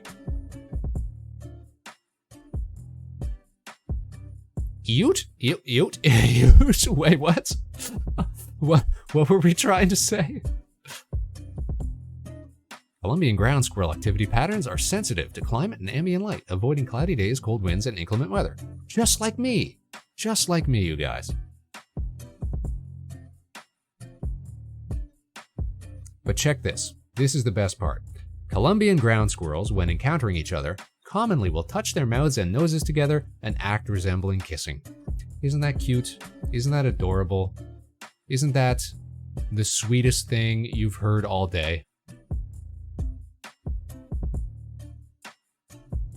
Instead of out, yout. Check this out. Check this out. Out. Yout. Check this yout. Squirrel. Ground squirrel. Columbian ground squirrel. Anyways, now you're up to date on the big news of the day vis-a-vis ground squirrels. Here, we'll give you a little look at what of what we usually look like here. Shoot, why am I still looking at squirrels? Because we went to the wrong screen. Bam, here we are. We take off glasses. We'll just take off the boa and the cat ears, because last time we were streaming was on cat day. There's a nice natural vector spaceman for you. Pleasure to meet your acquaintance, you guys. Welcome to the show.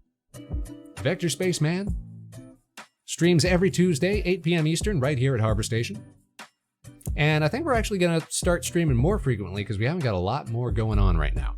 Tomorrow's goal is to make the slushy machine a little more interactive, as you can see behind here. We've got 3 flavors on display. We've got Astro Orange, we've got Lunar Lime, and we've got Blue. What can I interest you guys in? A little sweet treat as we get ready to close out the show.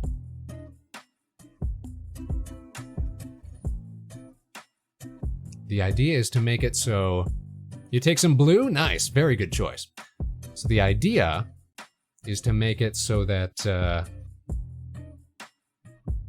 that when somebody does like a redeem or something like that for a certain flavor, that we can like adjust the masking properties on it, zoop, zoop, up and down like this, you see?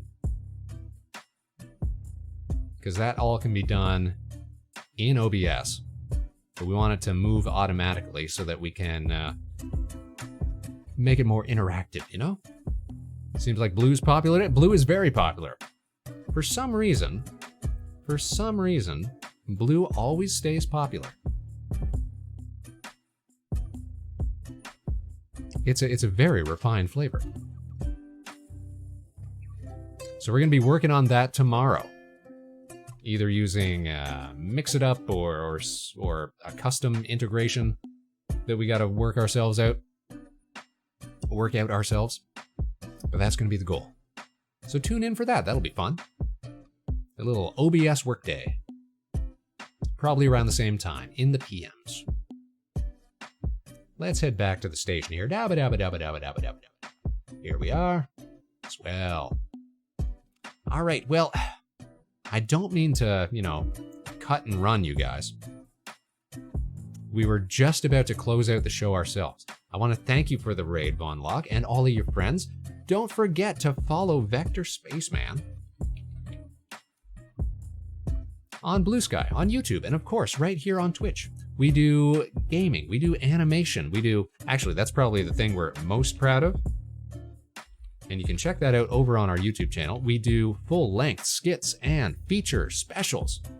We're talking 20, 30, 40-minute specials, animated specials with other VTubers.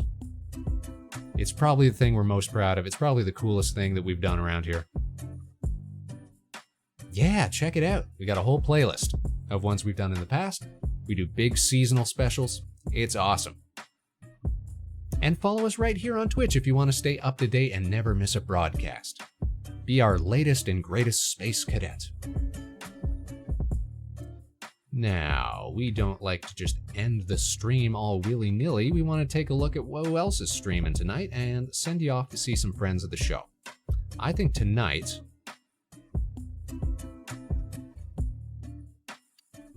we are going to go say hi to friend of the show, Sane Cisco, who is doing a little just chatting. And might be playing some games as well. Some video games, some video games, video James.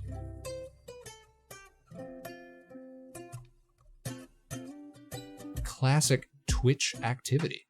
Know what I mean? Know what I mean? You know what I mean. All right, let me get that set up. Raids. Super duper. Now you guys all be on your best behaviors, okay? You're representing the Space Cadets here. Sane is a wonderful streamer who's just gotten back from a little break. And a longtime friend of the show, who we've had the pleasure of interacting with on collabs and in projects. All right, looks like that is all set up. So, Space Cadets, as always, I want to thank each and every one of you for tuning in tonight, wherever and whenever you are. You can join us again tomorrow, same time, same place, 8 p.m. Eastern, right here at Harbor Station. We'll catch you on the other side, Space Cadets. Until then, of course, no matter what life throws your way, good luck and Godspeed. This is Vector Spaceman signing off. Now stick around for that raid, because we're about to send you off for some more great content for your evening. Take care, everybody. Have a great night. Enjoy your Wednesday. We'll see you all again real soon. Bye-bye.